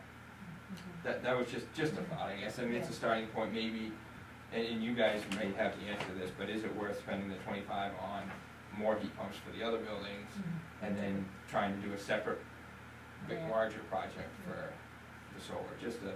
That was kind of my thought was, as we get all this information for the 5-year plan, that I anticipated that we would put solar panels on this in this year, and, you know, you would start to phase it in, and, if heat pumps seems to be a no-brainer, are there other heat pumps? There's some other pieces here too of, wasn't just, doing some more, audits, but it was, actually doing I think some of the heat rating. Was there some ratings pieces in here? I don't know, I think it might be worth taking another look. So kind of to go along with that, because heat pumps are gonna increase our electric. Yeah, right, Right. I know. And obviously 25 panels, I mean, you're gonna have to go more, but my thought might be put in all the heat pumps that we wanna put in, and then we have a running number to know when if we apply for a solar grant, we can say, hey, we've got a $30,000, well, I don't know what the town of Bethel's electric bill is off the top of my head, or whatever. We got a $30,000 a month electric bill that we gotta cover. Those companies can tell you, you're gonna need 150, 200, whatever, 300 panels to cover that. And then you're pretty much guaranteed to get your full. Because if we do some heat pumps and then we do some panels, we're gonna have to go back and more probably heat pumps down the road, and then that's gonna change our electric figures. Well, for an additional $25,000, how many heat pumps can you get? Well, I don't know, I guess, and I don't know if This that's. was 61,000. So the heat pumps, it depends on where they're being put and how many you have to have. Right, And how well insulated the place is, yeah. and all that. And it's also, Yeah, sorry, go ahead. I was just gonna add, because I think that makes sense to me in terms of like transition. I'm fully supportive of investing in solar for the town. I think that makes complete sense. But in terms of like order of operations, it might make a little bit more sense. I've also heard that the efficiency main rebates might not last much longer. Right. And so if we wanted to take advantage of that while it's here and go the route of heat pumps, that might, in the end, allow us more kind of bang for your buck. Yeah, I think there's some concern whether these grants will exist after this round. Yeah, I do. yeah. Yeah. They will. So unfortunately, this may be our last shot at it. So we should make it matter. How many more rounds is this grant program supposed to have? I think it's pretty up in the air. Yeah, I mean, This is Yeah. round 6. And this could be the last one. Yeah. Probably will. Very Yeah. likely, yeah. I mean, I think I could read more carefully, but I mean, another option might be like using it to do some comprehensive planning. You know, if that is, yeah, because, flooding You have an area to use it too. Yeah. It's like the Yeah. other one was. the flooding mitigation stuff is definitely in here, so like, I don't know if we want to think about that gauge for the river, or just spending it to making it a really good emergency management plan. That would also be a huge benefit to the That'd be a community, big so I don't know. huge benefit. But we also don't have very much time, so. And I think that's what it is, because this is due the 29th. There isn't a lot of time for the committee to get this grant written. So I think that, them being able to start this grant so that they can get it completed on time, not coming back for the next meeting to talk about more things, because then we're gonna be into August 6th. I'd like to see, I'd like to have them have permission to start with the grant and give them some direction on either you want all heat pumps or you want them to go with a combination of the heat pumps and the solar, but there really isn't a lot of time for what they have to do to get ready. The last time he cut it real close, and it was within a couple of days that they finished it to get it sent in, so. That was a little nerve. I know, I appreciate you really trying to get these things in, but, I would, to set a path forward, I would look to take action, to put in for the maximum award, $75K, to focus on heat pumps, heat pump related, activities. Has there, sorry, I agree we should move forward, but one last question, has there been any conversation with other towns about potential collaboration? No. Just I mean, when we Yeah, were at that it's meeting understandable. with all the towns, Amy did, I mean, there is like, you can apply for $175,000 if you do something altogether. I just worry at this point, trying to coordinate 3 or Yeah, 4 like- towns. Like the flood mitigation stuff would be perfect Right. to do with other towns. But if you think we can, we But can we try don't, to. we don't have a time. We just We don't, we're don't not have as, time. Yeah. we've been spending so much time on energy, like, Right. audits and just so much data. I feel like we have that pretty well, like we know what to say for that, but the flood part, I would have to educate Let's myself to create- the same depth. Plus, Starting at zero. Northern Forest has resources that we could use with that if we got to that point too. Yeah, Yeah. I did try to talk to Amy the other day, and I didn't get a super clear answer on that, yeah, so. I think she is working with you on emergency management. Well, she has the emergency action plan, and it was given to the chief of fire and rescue, but that really isn't stalled right Yeah. now. Yeah, it didn't There's sound like been it no had movement on it. Yeah. And that's part of it too, is that we have a lot of things going on, and the heat pumps or anything related work kind of fits right into accomplishing the projects that we have right now. So that was another. Do you have to have an exact number of how many you're gonna do, or do you have to have the exact specifications of what's gonna be done? Yeah. So you would have to have another audit, another estimate for another building Yeah, for the do other you all 25? have do you all have any thoughts on what if we went only heat pumps, what other building we should? Do we have time to get another estimate? Didn't Public Works, weren't they thinking? Did we get estimates for heat pumps when we did it originally? Yes, we I did. think you did. Not, Yes. not from Field Electric, from the other outfit, Yeah. yes. Yes, but that wouldn't tie in with, he wasn't a partner with Efficiency Efficiency Maine. Maine, right. But you could get the quote, because this isn't efficiency main. I can check I'm with on Field my Electric tomorrow. I gotta go. She rode her bike here, so she needs to go before it starts. So, we could get an estimate for the highway, because we did get an estimate to put heat pumps over there. Would that be effective if the doors are constantly opening and shutting, I don't know, Well, I have to it's come, I need his to. office space. Well, I think when we talked about it, it was the office space, not the bay space. Yeah, you wouldn't wanna pull one in there. Yeah, the bay would be too much of a, Plus, they're looking to put in a new boiler, so it could all work together, or right, yeah, it all work that's together. the office, Yeah. office, obviously. So you're looking to put in like a wood pellet? No. Just a regular oil? No, it's a or- regular propane furnace that we're replacing, because the one there is 15 years old, and is it more than that? And 94. No, okay.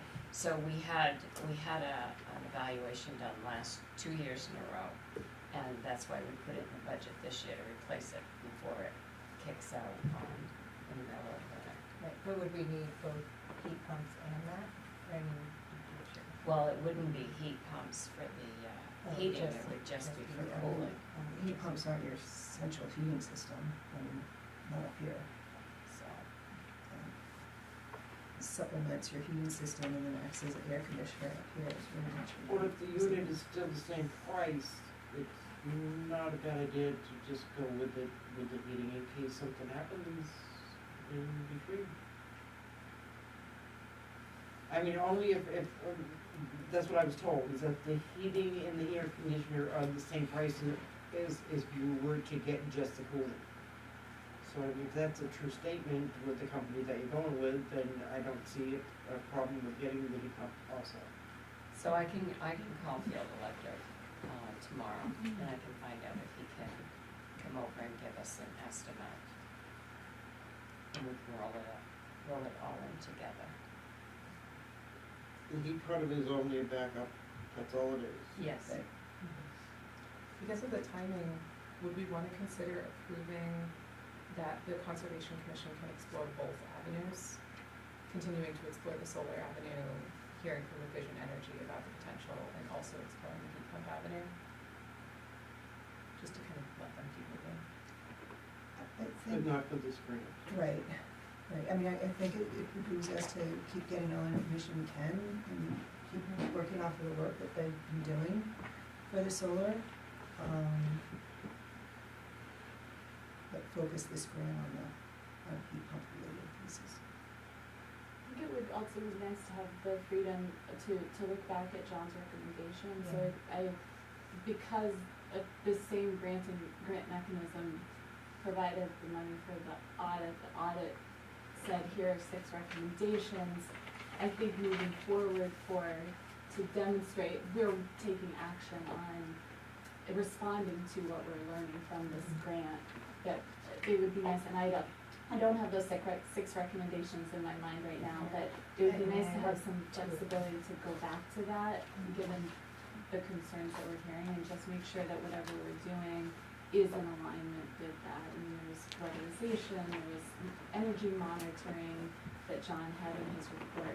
Just, it would be nice to not shut down too many options until we have time to go back And that was part of the 5-year plan for me, was when John did his presentation, and even he himself, made the comments that probably have to look at some of these recommendations a little bit more.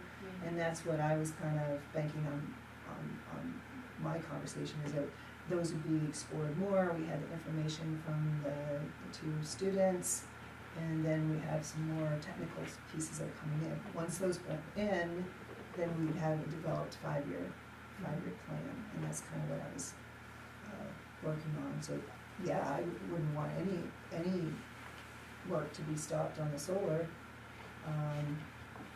I think for the time that we have and for the other projects that we have going on, the best use of putting in for this grant for Bethel would be to focus on the heat pumps. Woodstock was putting in heat pumps too, so not that we can change course now, but if we had more time, we probably could have done it too. I don't know if they're planning, they just, at that meeting, they said that they were putting heat pumps in, and they were banking on efficiency main, but I don't want to steer the conversation, yet. We don't have time for that.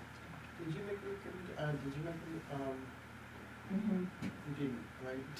No, I can make a motion, make a motion to give direction for the Conservation Commission to keep moving forward with the work on this community resilience partnership, focus the grant that's due on August 29th towards heat pumps and heat pump related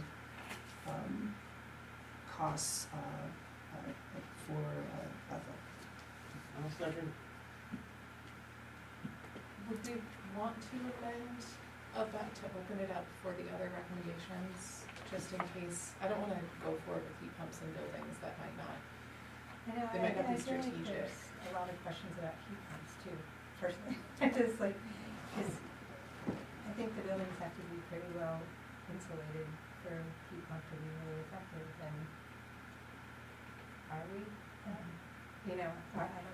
Do we have to pick a specific building? I mean, cause it sounds like what you have right now for a quote is for this building, It is. right?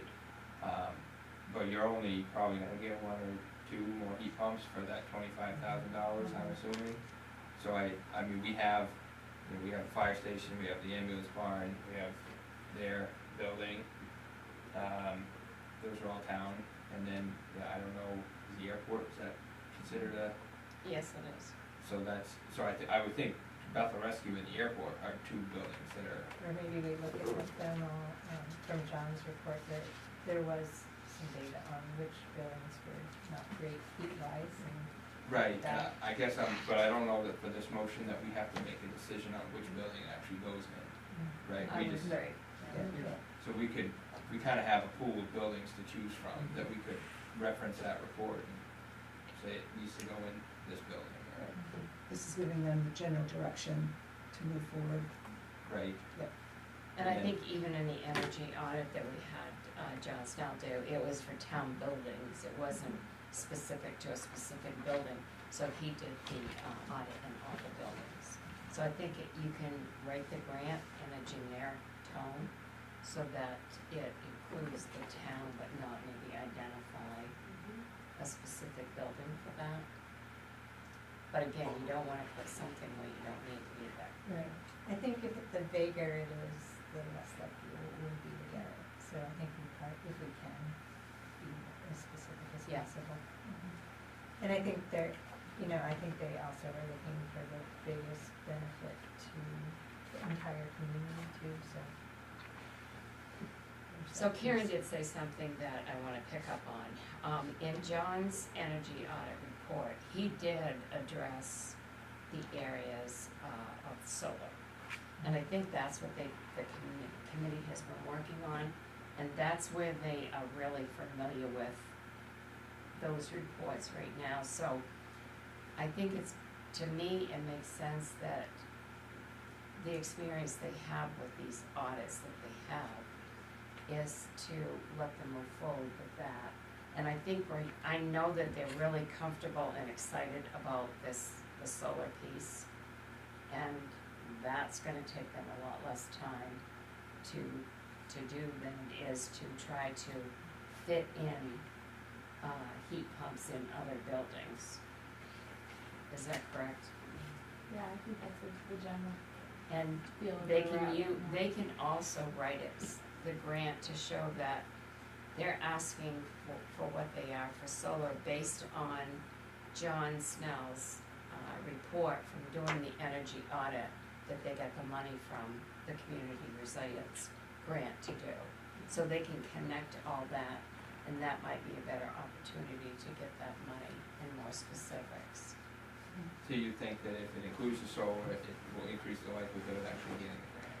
Yeah, because you can tie it back to John, the money that we got from them before was used for John's audit, and his report recommended this. I think that's how they're gonna be more comfortable with doing this, rather than going all with heat pumps. And we've really only identified this building for heat pumps right now. And we can also tie back to the work that was done. Yeah. With the other two. Yeah, that's also Yeah. focused a lot on solar. But I just don't wanna spend money, I just don't wanna go for a grant to go for a grant. I mean, I would rather go for what, the heat pumps right now and go for 50K. On it. It just seems to fit right now with everything that we have going on. But we have a motion, and we have a second, we're having conversations, are there any more questions, thoughts? I would, I think the motion on the table right now is too specific, because it's specifically around exploring this grant just for heat pumps, and I think that is restricting in a way that isn't necessary. Because I do think that I think it's strategic to align this grant proposal with the results of the last grant that we received.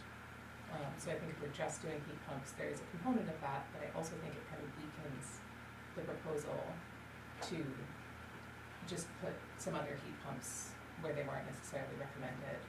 And it might be stronger to do solar or another recommendation. I mean, if we get this a plan from Revision, and it isn't gonna produce enough electricity, that it doesn't make sense, I think we would say, yeah, that's a good point, this may not be worth it, but if you vote the other way, then I guess we can't even look at that proposal, so. Or pivot if we get in the next week or so a report from the technical assistance folks that tells us more about the coal block and public works building to some other key area that they've identified. I just think it also, it's not just spending money to spend money, it's like, it also would just be a chance for people in the town to see solar and like start to learn more about it, if it's visible on a town building, and then if we end up getting some results that we can say, look, this helped. I think that's a good education piece too. No, I don't disagree with any of that, I'm just trying to look to focus to get, you know, for the public, for the projects, to incorporate everything. See if we can find other money for the heat pumps. That's just where I'm coming from. It'd be nice to have a tester for solar and work on that some more, when we have, you know, a little bit more time. So that was basically where I'm coming from. So, we have a motion and a second, and I guess I'll call for a vote, and, we'll go from there. Right. All those in favor of, giving that direction, for this, grant, and for heat pumps or heat pump related, on this. All those in favor? All those opposed? And I'm just no, not, you I can, should, I don't have a conflict, well, okay. it's Unless you're not. selling the solar panels. Alright, then I'm gonna go with it, I'll go with it. So the motion fails, and 1 for and 4 against. Any further action that you wanna take on this? Well, we probably need another motion. Yeah, I can try for another motion. So I would make a motion to, I forgot how you said it, Michelle, like. Give them direction. Yeah, give direction to the Conservation Commission to apply for a community resilience grant, which, references and takes direction from the audit report that we have received from the last grant. From John Snow. Yeah, from Johnson. Second.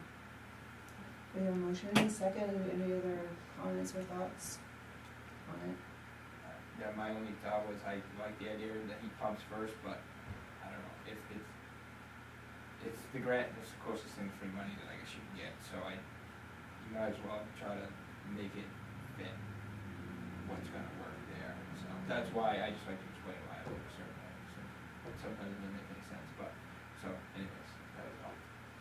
Yeah, and to explain again, I just wanna put a focus, given the time and other projects we have going on. So, any other thoughts here?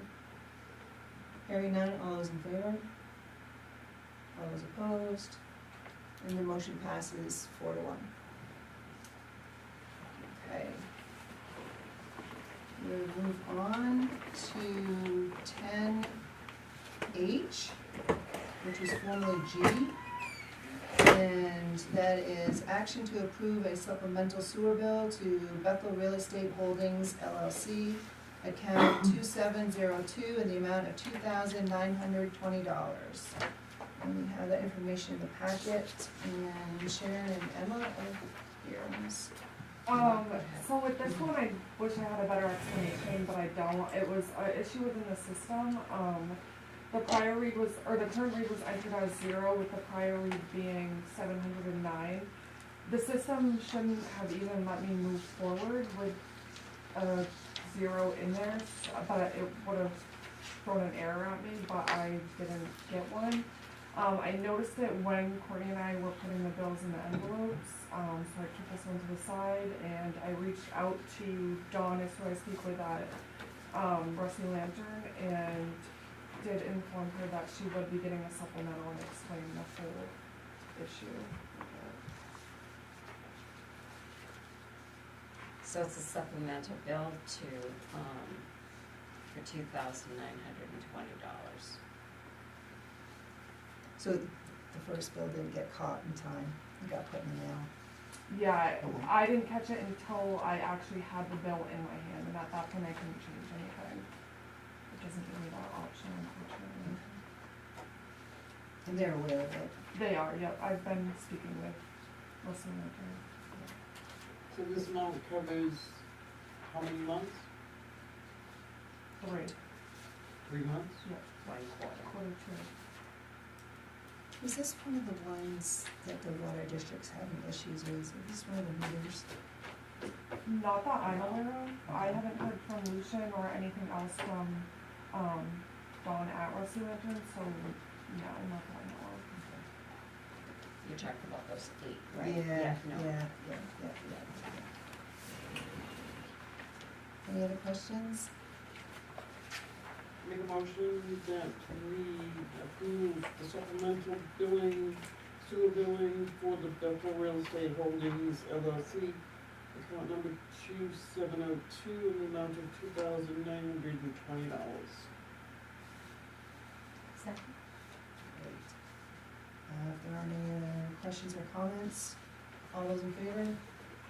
And the motion passes unanimous. Thank you.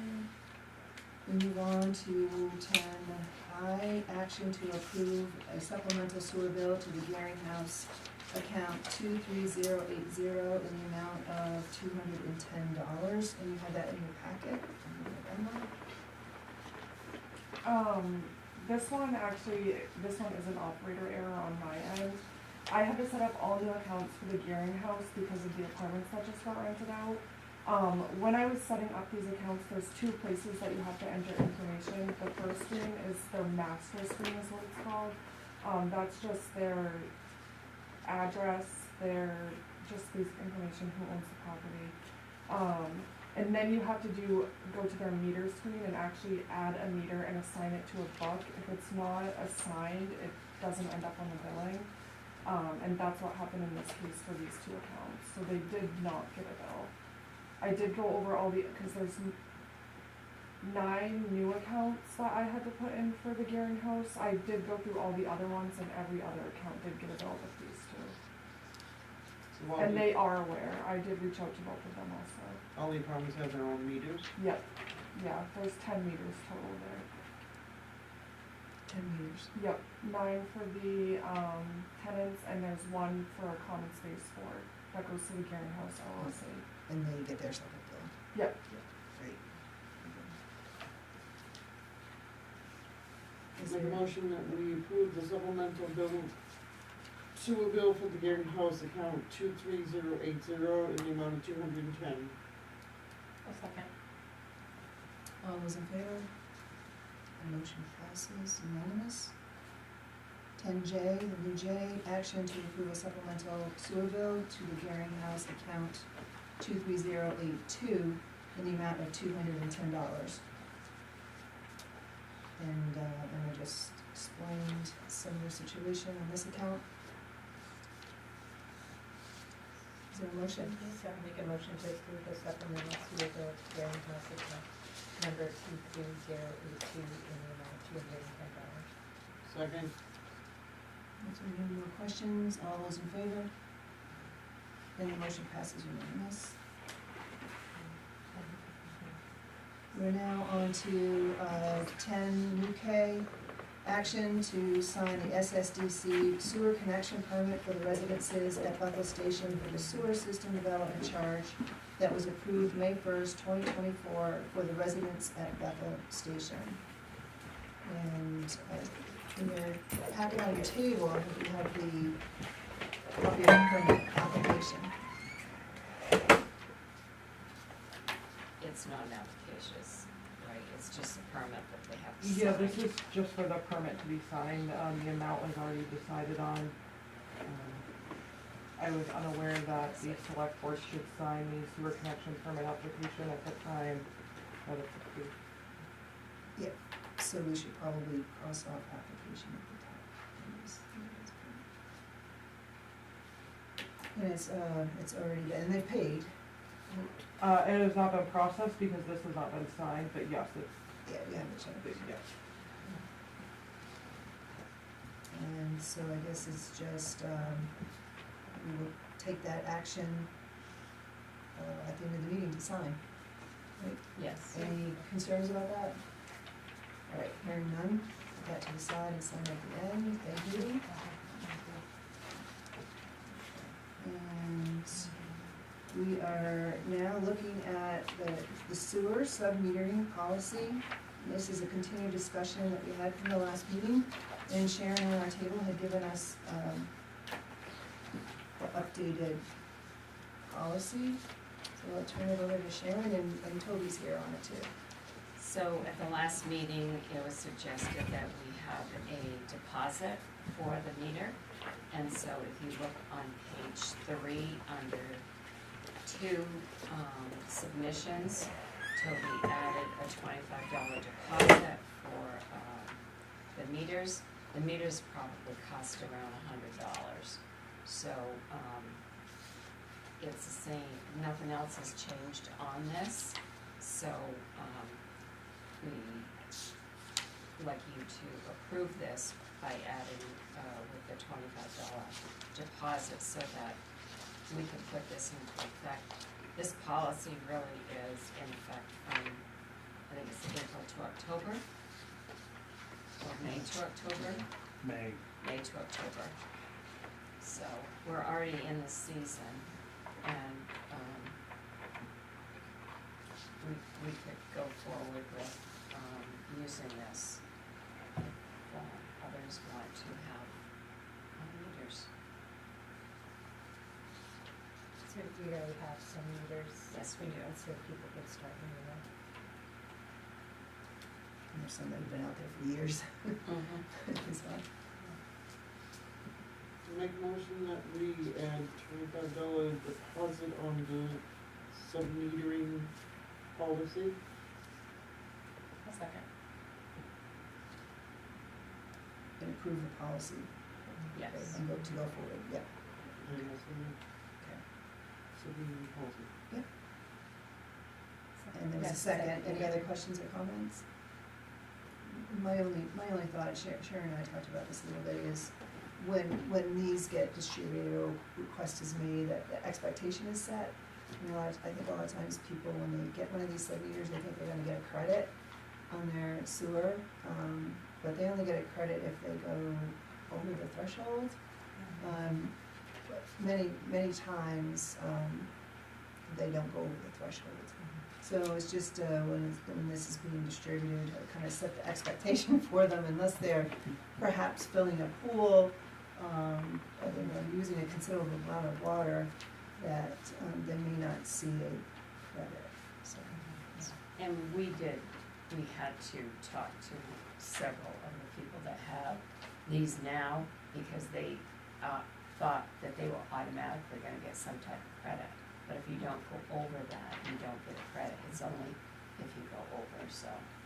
And they also have to self-report, right? So do people understand that they? Yes, they do, and it's all written in here, Toby will I saw it, inspect but it. I'm just Yeah. wondering if people, how thoroughly they read it and don't realize that they get the numbers in before the bills go out.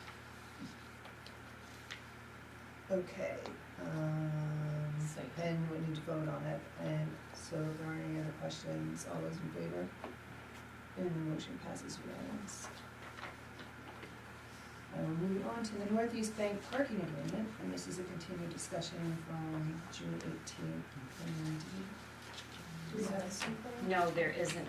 I was hoping that Northeast Bank would have had more information, but I did confirm with Taylor yesterday from Northeast Bank. What they're in the process of doing right now is he's going to be contacting me. He's got a surveyor that's gonna come that will survey the edge of the building, corner to corner, to where the bulkhead is, to where the retaining wall is. They wanna get that surveyed, so they know the exact amount of the property there that their board of directors is going to propose a sale amount to us. And then once the survey is done for that section that where they're looking to sell us, then Taylor will come here and he'll go over that with us. And then his board will decide on a sale price that he will bring to me. And then as soon as I get that, he's hoping that will all take place in the next 2 weeks. And then what I would do is come to you with the sale price. And in order to buy that from Northeast Bank, we will have to have a special town meeting. Because whenever you buy or sell land, the municipality has to have the vote of the approval of the voters. Does the attorney have to be involved in the decision or the voting or? No. And the other questions that you've had too, on the parking lot policy, he is going to, they have no problem with any of those, like, let me see, where did I have it? The 8 AM to 6 PM, it'll be written so that it's all hours, and, changing the word patrons to employees. So I brought all of that, to him in an email that, you had concerns, so that will all be addressed in the parking, policy that they give to us, parking agreement. So we don't have to do anything tonight? No, I'm just basically now just giving you an update of his conversation from yesterday, and, I'll bring it back once he gives me the rest of the information. Great, thanks for that update. We're now on to 10N, which is the discussion and action to approve a CMP pole permit at the intersection of Elm and High Street. And that was emailed to us the other day. You have that? So Scott, when we get these, I give them to Scott, he goes out and, you wanna explain it to them? He just, I take the permit, go to the site, decide whether I like the location or not. If not, I try to have a discussion with CMP. They will either, yes, move it or not, and if they do, then they resubmit the application. It's up to you guys to sign off. They need a permit from you to put it in our regulation. so Scott did go check everything out, and, he has no problem with anything, and so CMP's just waiting for us to have you approve it and sign it, so that we can email it back to them. So is it replacing an old one or? No, they wanna put a electric car charging station in the parking lot down there, and this pole will be, nearest I can gather, this pole will be to feed that. Yeah, that's what I assumed too. It's the parking lot, the chargers, it didn't get the site plan review, but, I assume this, because of the location, this is where it's gonna be. Is it single phase? I didn't pay attention to that. And it's not gonna, electricity is gonna go underground to, or is it gonna be? I haven't seen Okay. any of that, All but right. that has. Okay. It says Okay. single phase here. Yeah. Thank you. Any other questions on this? So is this right at that steep little hill where you? Yeah, just on the, on the upside of the driveway entrance to that parking lot, basically between there and the hydrant in the corner. Yeah. So that intersection's tricky to see. but Yes, not gonna it's- interfere with like. It's down low enough from the Okay. intersection, so it won't Okay. inhibit visibility, but it's, we wanted another pole to work around, but it's not any different than any of the other poles on the street there, that's. I make a motion that we approve the CMP pole permit at the intersection of Elm and High Street. Second? Any other question? All those in favor? And the motion passes unanimous. Thank you. Look on that. We go on to warrants. The first one is to approve accounts payable warrant 2025-96 in the amount of $107,505.87, and I will move that. Second? Terrific. Any questions?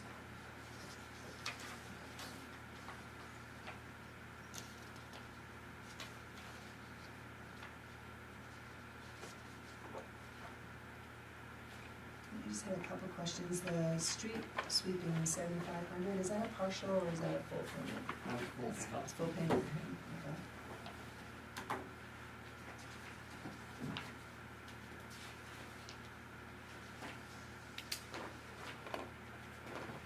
And the aluminum benches, from Maine Recreation and Design, are those in a specific, going in a specific area? Those are, that's a rec department, they're going on the fields in Greenwood. They, purchased those with the town of Greenwood so that they can have benches on the, soccer baseball fields. They split the cost. And then else what I have was Watershed Maine pass-through postage and answering. How much is that one? It's a total of $99.60.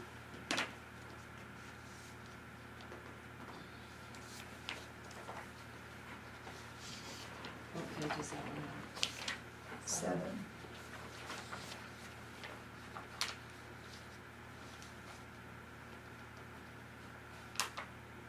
That's the wastewater treatment plant. The postage.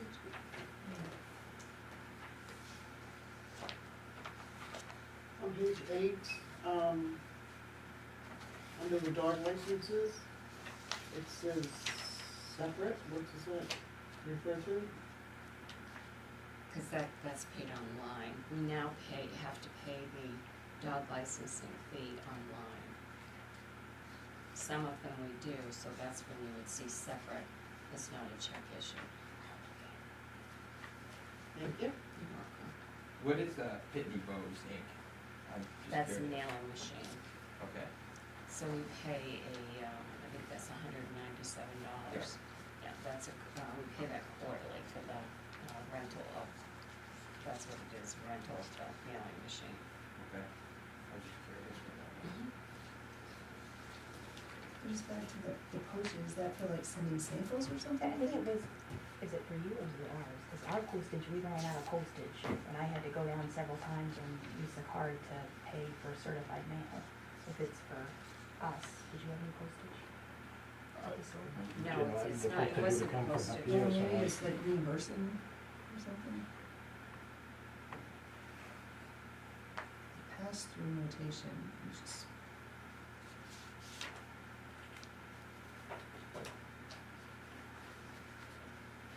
I don't need an answer tonight. Just, I'll get you some an other answer time, tomorrow. yeah. Any other questions? Hearing none, all those in favor? And the motion passes unanimous.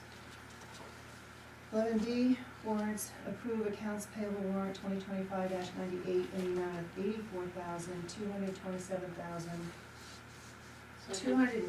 $84,227,227.87. And I moved it, and thank you for the second. That's all right. Who's seconded? I did. Any questions here? What is this? Sorry, go ahead. I'm just curious why we're spending $86 on dog food bags. What do we? They're put around town, so if you wanna We tell have us where those 8 or are. 10 different locations where we have dog bag dispensers located throughout town. They go in the dispensers, parks.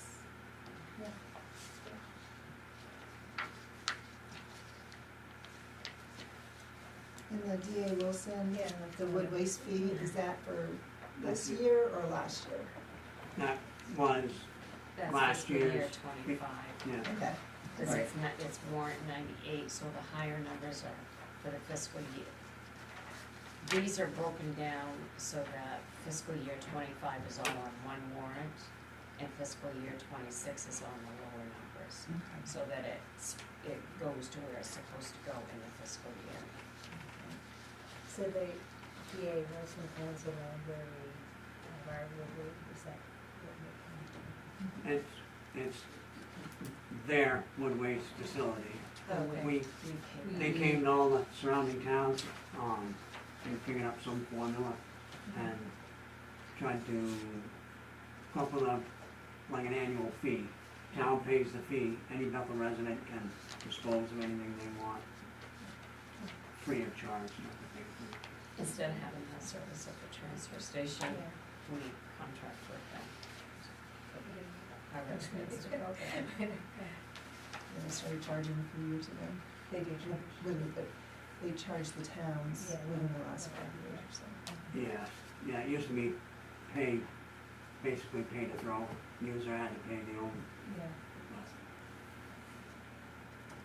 And the town of Woodstock, the one-time maintenance, so that's in fiscal year 2025 as well. Okay. Yeah. Right.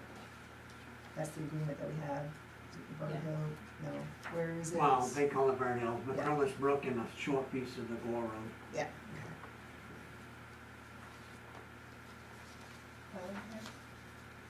Just the yoga classes on here, is that a rec department class? Yes, it's one of the programs that they provide. This I yoga haven't ever class. heard anything about it. There are any questions? All those in favor? And the motion passes unanimous. We're going on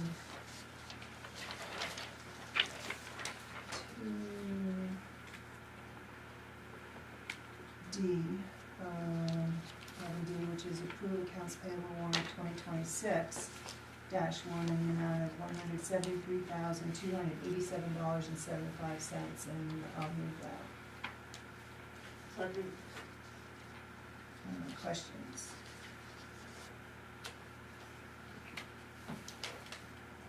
This is number one. Did we do that? I don't think we did C. Okay. Okay, that's why it was So up that next. is, So we'll go back to that, thank you, Yeah. thank you. Okay. Yeah. So we can do this one and then go back. Yes, Yeah. yeah, Which because one we are you moved on? and seconded. So we're on, Alright, We're on 2026-1, the 173, which is not the next one, but the one after that. Got it. I'm actually going to make an amendment to my motion to, I don't have the exact amount, but now to, which one? on 173, Okay. on that one. The Oxford County July coverage, I believe the 153 is at the rate that they would like us to pay. Right, and I propose, my amendment proposes to pay the monthly coverage amount that would have been the previous month's amount, it was like 40, it's usually 40 something. The reasoning is from our workshop and going back and looking through information, their revenue offset in the Oxford County budget has for the town of Bethel, whatever it was, $574,000, and that was for their whole fiscal year. And personally, I'm not really interested on behalf of the townspeople to pay more money just to go into their undesignated. So that's, I amend, so that's the amendment motion, I don't know what the amount is, it's like 47 or 43. But you don't recall what it was? It's somewhere around there. I don't know what I know it's 43 and something. That's the amount that we paid last fiscal year. Well, no, we paid that current fiscal year. This is this 56 is the first payment in fiscal year 26. This is July's payment. So you don't wanna pay July's payment, you wanna pay what we would pay in fiscal year 25.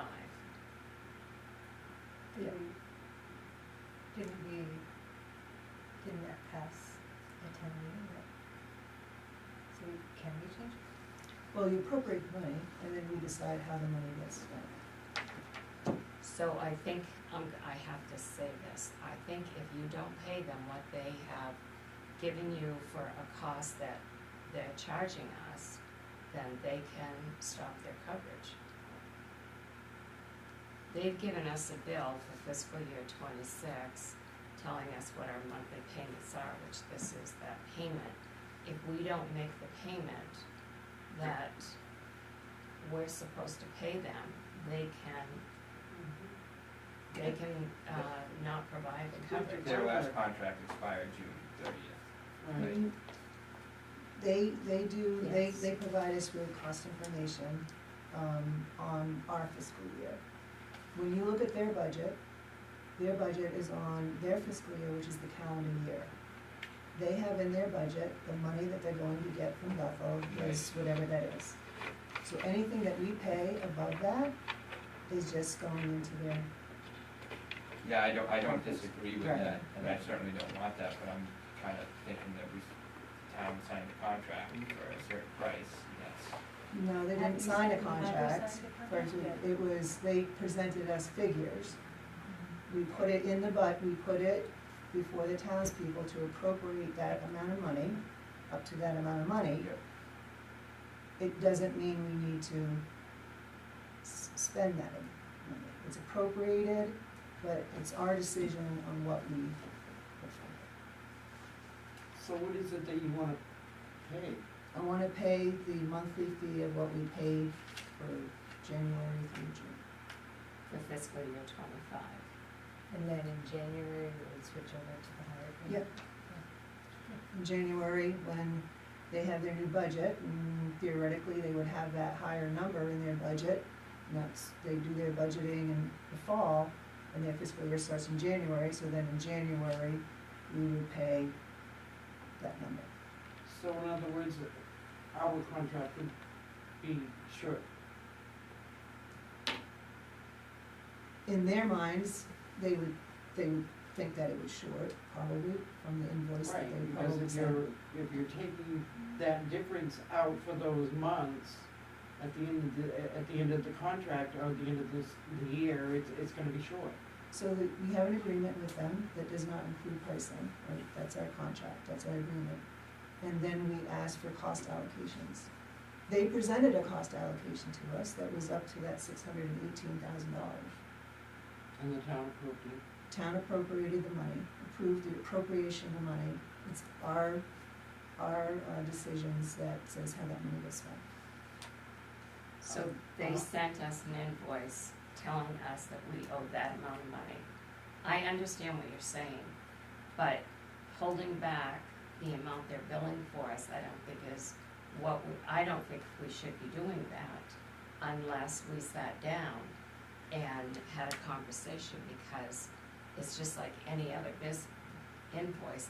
They told us what it was gonna cost for the 12 months, sent us an invoice for July, which that's the amount. And I don't think we can renege on the amount that they're telling us that we have to pay them. And I think that they can say, if you don't pay us, then we're not gonna provide that service. They can. We also had a conversation with them to say that we wanna have a meeting with them, and these are along the lines that we're thinking. Are they gonna let somebody go? I don't At know. this point, we need to have, I really think that we need to have a yearly contract that is signed. With an With an amount. Yeah. And it covers everybody, covers us. I mean, why do we not have a contract that we sign? Well, this is the cost allocation piece. And, they gave us a number. They also, they said that we weren't supposed to pay an administrative fee the year before. And they said, oh, Bethel, you cost too much. We're not gonna give you a refund for your administrative fee. I take exception to that we cost too much. They have in their budget what they budget each calendar year. They don't follow the municipality year, so it gets staggered by 6 months. But When is that bill due to them? Do we know what the due date on that is? Cause I appreciate what you're trying to do. No, and I know I do too. It's due the first of the month. It's due on the first. Yes. Would it be worthwhile, because they know that we have issues with the cost, and I think that they're really valid issues. And I wonder if withholding the payment would not make them likely to negotiate with us, but instead asking them for an extension on payment and to negotiate with us, which would, I think, Well, we've tried just about everything, Yeah. and nothing has worked. The closest we came was to, a couple weeks ago, yeah. or 3 weeks ago. We never asked for negotiation, we only didn't, asked yeah. for explanation. Yeah, we didn't. They said talk that about the payment money, is yeah. what it is, but We asked for a meeting. But we didn't ask for negotiation.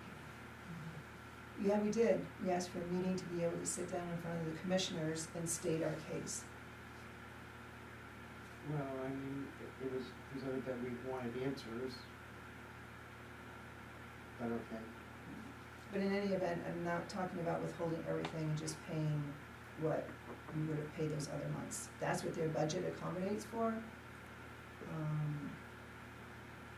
So I do have an amendment as a motion. And if there's no second, then the motion fails. So I think that's what I'm hearing, is that there is no second to the amendment. Can we have our attorney look into what would happen, could we do this next month? I mean, cause we're gonna have 5 more months to, obviously, we'd be paying more this month right now, but we could do this, in theory, we could do exactly what you're saying next month. Can we maybe just run that through the attorney and see what their answer might be? Cause I don't wanna be, I totally understand, Michelle, where you're going, and I would love to do that, but I don't know, there was obviously, the town voted, I voted not to have the sheriff's office, the town voted the other way around, so that's kinda where I'm like, well, if the townspeople wanna have the coverage, then who are we to not pay the bill that they all knew was to be paid? I personally would rather not pay the bill, but I don't mind doing what you're saying, as long as there's not gonna be major legal repercussions for us, but I don't want to, have no coverage for, in August or September, because the sheriff's office said, you haven't paid us, we're done, and now the townspeople are coming at us. Well, if they do that, then, then we can pay. I mean, we did tell them that we were gonna keep working on the price, on this, and that it's up to the $618,000. I feel like we need to, have a conversation though with, Zane and, or the commissioners again before, not just sort of stick it up, I don't, I don't feel like I understand, I agree too, but I feel like we haven't had that particular conversation with them in any of the meetings we've had. So can we do that first and see if they say, that makes sense for if they you will to start meet doing with us, it. we've tried a lot of things. Or even so- just email them and say, it seems to make sense that we wouldn't switch to the new price until January when the fiscal year starts. So just 2 comments. So when Zane was here, he did say that the commissioners, is what we have is the agreement we have now was signed several years ago. They've never signed a contract every year, that just never existed. Zane did say that the commissioners are working on drafting a new contract or agreement, whatever they call it, for all of their towns and include everything in it. They're working on this right now, so to your comment, every year we would then have a contract / agreement to sign that they're working on. With regard to this amount, when it was asked about the amount, they did say that Dixfield, Bethel, they're looking at Mexico, and they were also talking with Paris. It didn't matter what town it was, this was the same assessed value that every town was going to be charged. So, it's not just Bethel that's paying this, it is whatever town, whatever town it's in. So we have 4 deputies, so we pay 4 deputies for the full 12 months. And that's the monthly fee. Dixfield pays for 3 deputies. I don't know how many of the other towns would have. Actually, Dixfield didn't appropriate any money. Yeah, I was gonna say. I don't Dixfield didn't think appropriate they any did. money, so. Well, that's what I'm, Yeah. whether they Right. did or not, it was just, They were. that's the amount that they were going to charge, Yeah. was the same amount. No, I appreciate the fairness that they were trying to do with the towns that they work with. I think Bethel's a little bit different. But I don't have a second to the motion, so the motion fails. And it goes back to the original motion of what the warrant is. But I would appreciate if we could ask Zane for that conversation to happen. There's several things with it that we basically asked for was that this was, your fiscal year doesn't match our fiscal year, and we're not interested in adding to their coffers for the next 6 months. The other piece was, in that total of 618, he had 2,300 or so for depreciation, which is not a direct cost, cash cost, and we asked them to prove that. So I'm not gonna pay on something that's not a direct cash cost. And then the other piece that was actually introduced by the sheriff was because, and I mentioned it earlier in the meeting, because of Bethel and its outpost nature in the county, it doesn't have any other law enforcement assistance, that perhaps there is from their the deputy number that they've given to all the towns, that we get a break of either 10 or 20% from the deputy number that they gave us, because of being an outpost, they have that accessibility to the other towns in this part of the county. And didn't appreciate the comments about not considering the administration fee as, that was not supposed to be added in. And they would not consider any other credits because they believe that Bethel was cost more than that they had budgeted. And I take exception to that, because for the last several years, we have paid more towards their budget in that last half of 6 months. Because they run a calendar year and we run the fiscal year from July to June. So you probably hear me bring this up again, every single warrant. Meanwhile, hopefully that we can get a conversation with them. The agreement or contract is basically in perpetuity, it just keeps rolling and rolling, and that's the outline agreement. The second piece that's, in my mind, the real problem is the cost allocation from the budgeting that they come up with, and that's an annual thing. And that is no reflection on the performance and the duties that the deputies perform here. I think we get excellent service. I think Bethel does get a benefit from having a post here, but I think some of the other towns do, that are adjacent to us. There's no doubt about that. Yeah, so that's And where. and the sheriff's office benefits too. Because Bethel, geographically speaking, is the exact center of Oxford County, almost. It's also borders all three of their zones. They have a central zone, a north zone, and a south zone. Albany south is south. Greenwood south, east is the central zone, and Bethel north is the northern zone. So this also provides them a great opportunity to meet. They have shift meetings here, and they benefit as well from having. Right, and that's the Penobscot County, is the county that has towns, or a town similar to us, and they do the same thing. This is what a deputy costs, but because of your location and because of the mutual aid in that vicinity, you only have to pay 80% of that deputy. So it seems to be a little more fair as we're learning all this kind of information. So this, If we can take that to them as an example. They've done they presented it to us. They've So, done similar yeah, things yeah. in the past with school resource officers. Yeah. I know right now, I think their school resource officers are strictly part-time, but at one point they were full-time. The school was paying 60-70% Percentage. of over a what they 5-year did, because they period. would take that deputy and use him or her in the summer and on vacations to fill patrols and do extra things and stuff, so.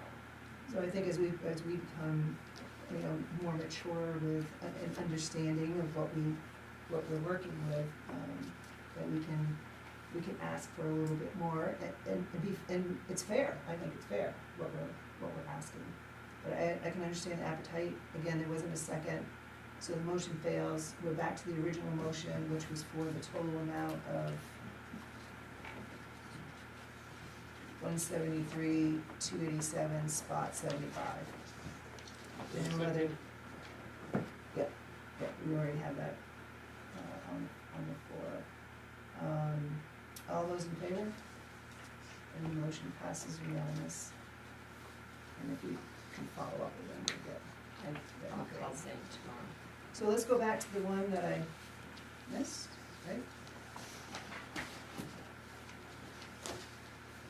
And that's 11C, right? Which Yes. is to approve the accounts payable warrant 2025-99 in the amount of $70,284.24, and I'll move that. Any questions here? The question I had was H2 to AvCog.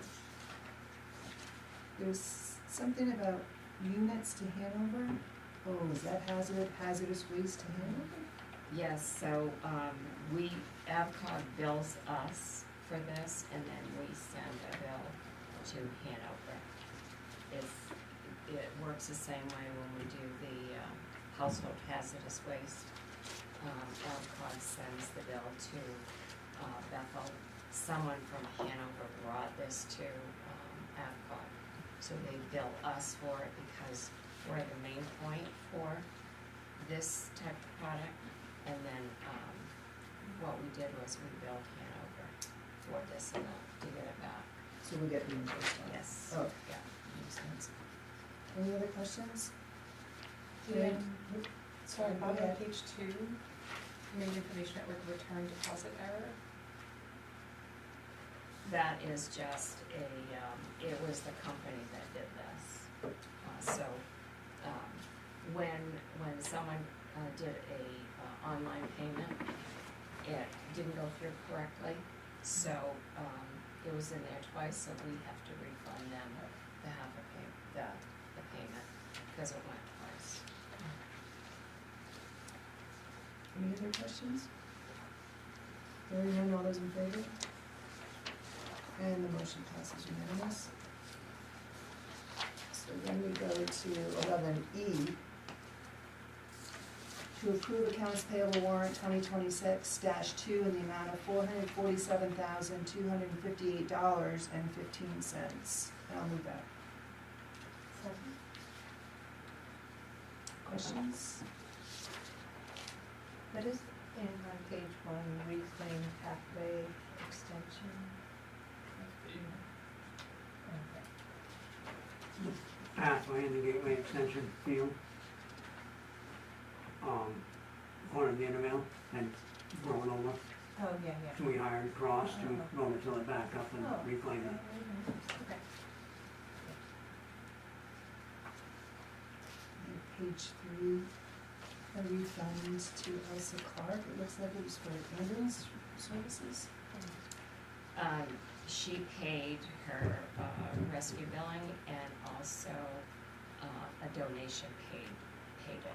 So we're refunding her back. It was paid twice. AARP paid it and she paid it. So it's, we got notification from the billing company that it was paid twice, so reimbursement was being sent back to her. Any others? Hearing none, all those in favor? And the motion passes unanimous. Moves us on to 12, which is select board items. Any members have any items they could share? Just going back to what we were just talking about, if you could, I'd like to get something from an attorney, just to see what their thought is on if we didn't do that. We didn't pay that full amount, can you consider what they would predict the repercussions would be? We'll do that. Any other comments? All right. gotten some information on the main place code, open source zoning library that provides communities with tools they need to update local zoning, and they're running free Zoom sessions, so I made copies if anybody would like one and maybe attend. But the first one is July 23rd, which is an intro class for municipal planning board elected officials and staff. So since we're thinking about comprehensive plan down the road, it might be helpful to hear what they have. So if you give me more of those, then I can get copies, distribute. Yeah, I have five copies, so if nobody wants one here, Do we wanna get that to the planning board also? yeah, that's it. And that's Yeah. yours, Got it. okay. Thank you. The email that I got it from had like buttons you could click to sign up for these, but I couldn't get back the copy, so, and I went on their website and it had these, but it didn't have links. So if you are interested and can't find a link, let me know and I can, I guess, I don't know, forward the email in a You different could way. forward the email to me, Sarah. Okay, yeah. Any other items? Hearing none, we'll keep moving. Executive session, we have none. And that brings us to Make a motion that we adjourn. Second. all Go those in- ahead, you got it. Okay. You got it, Joyce? Okay, all those in favor? Thank you, everybody. The meeting's adjourned. We meet again on August 6th.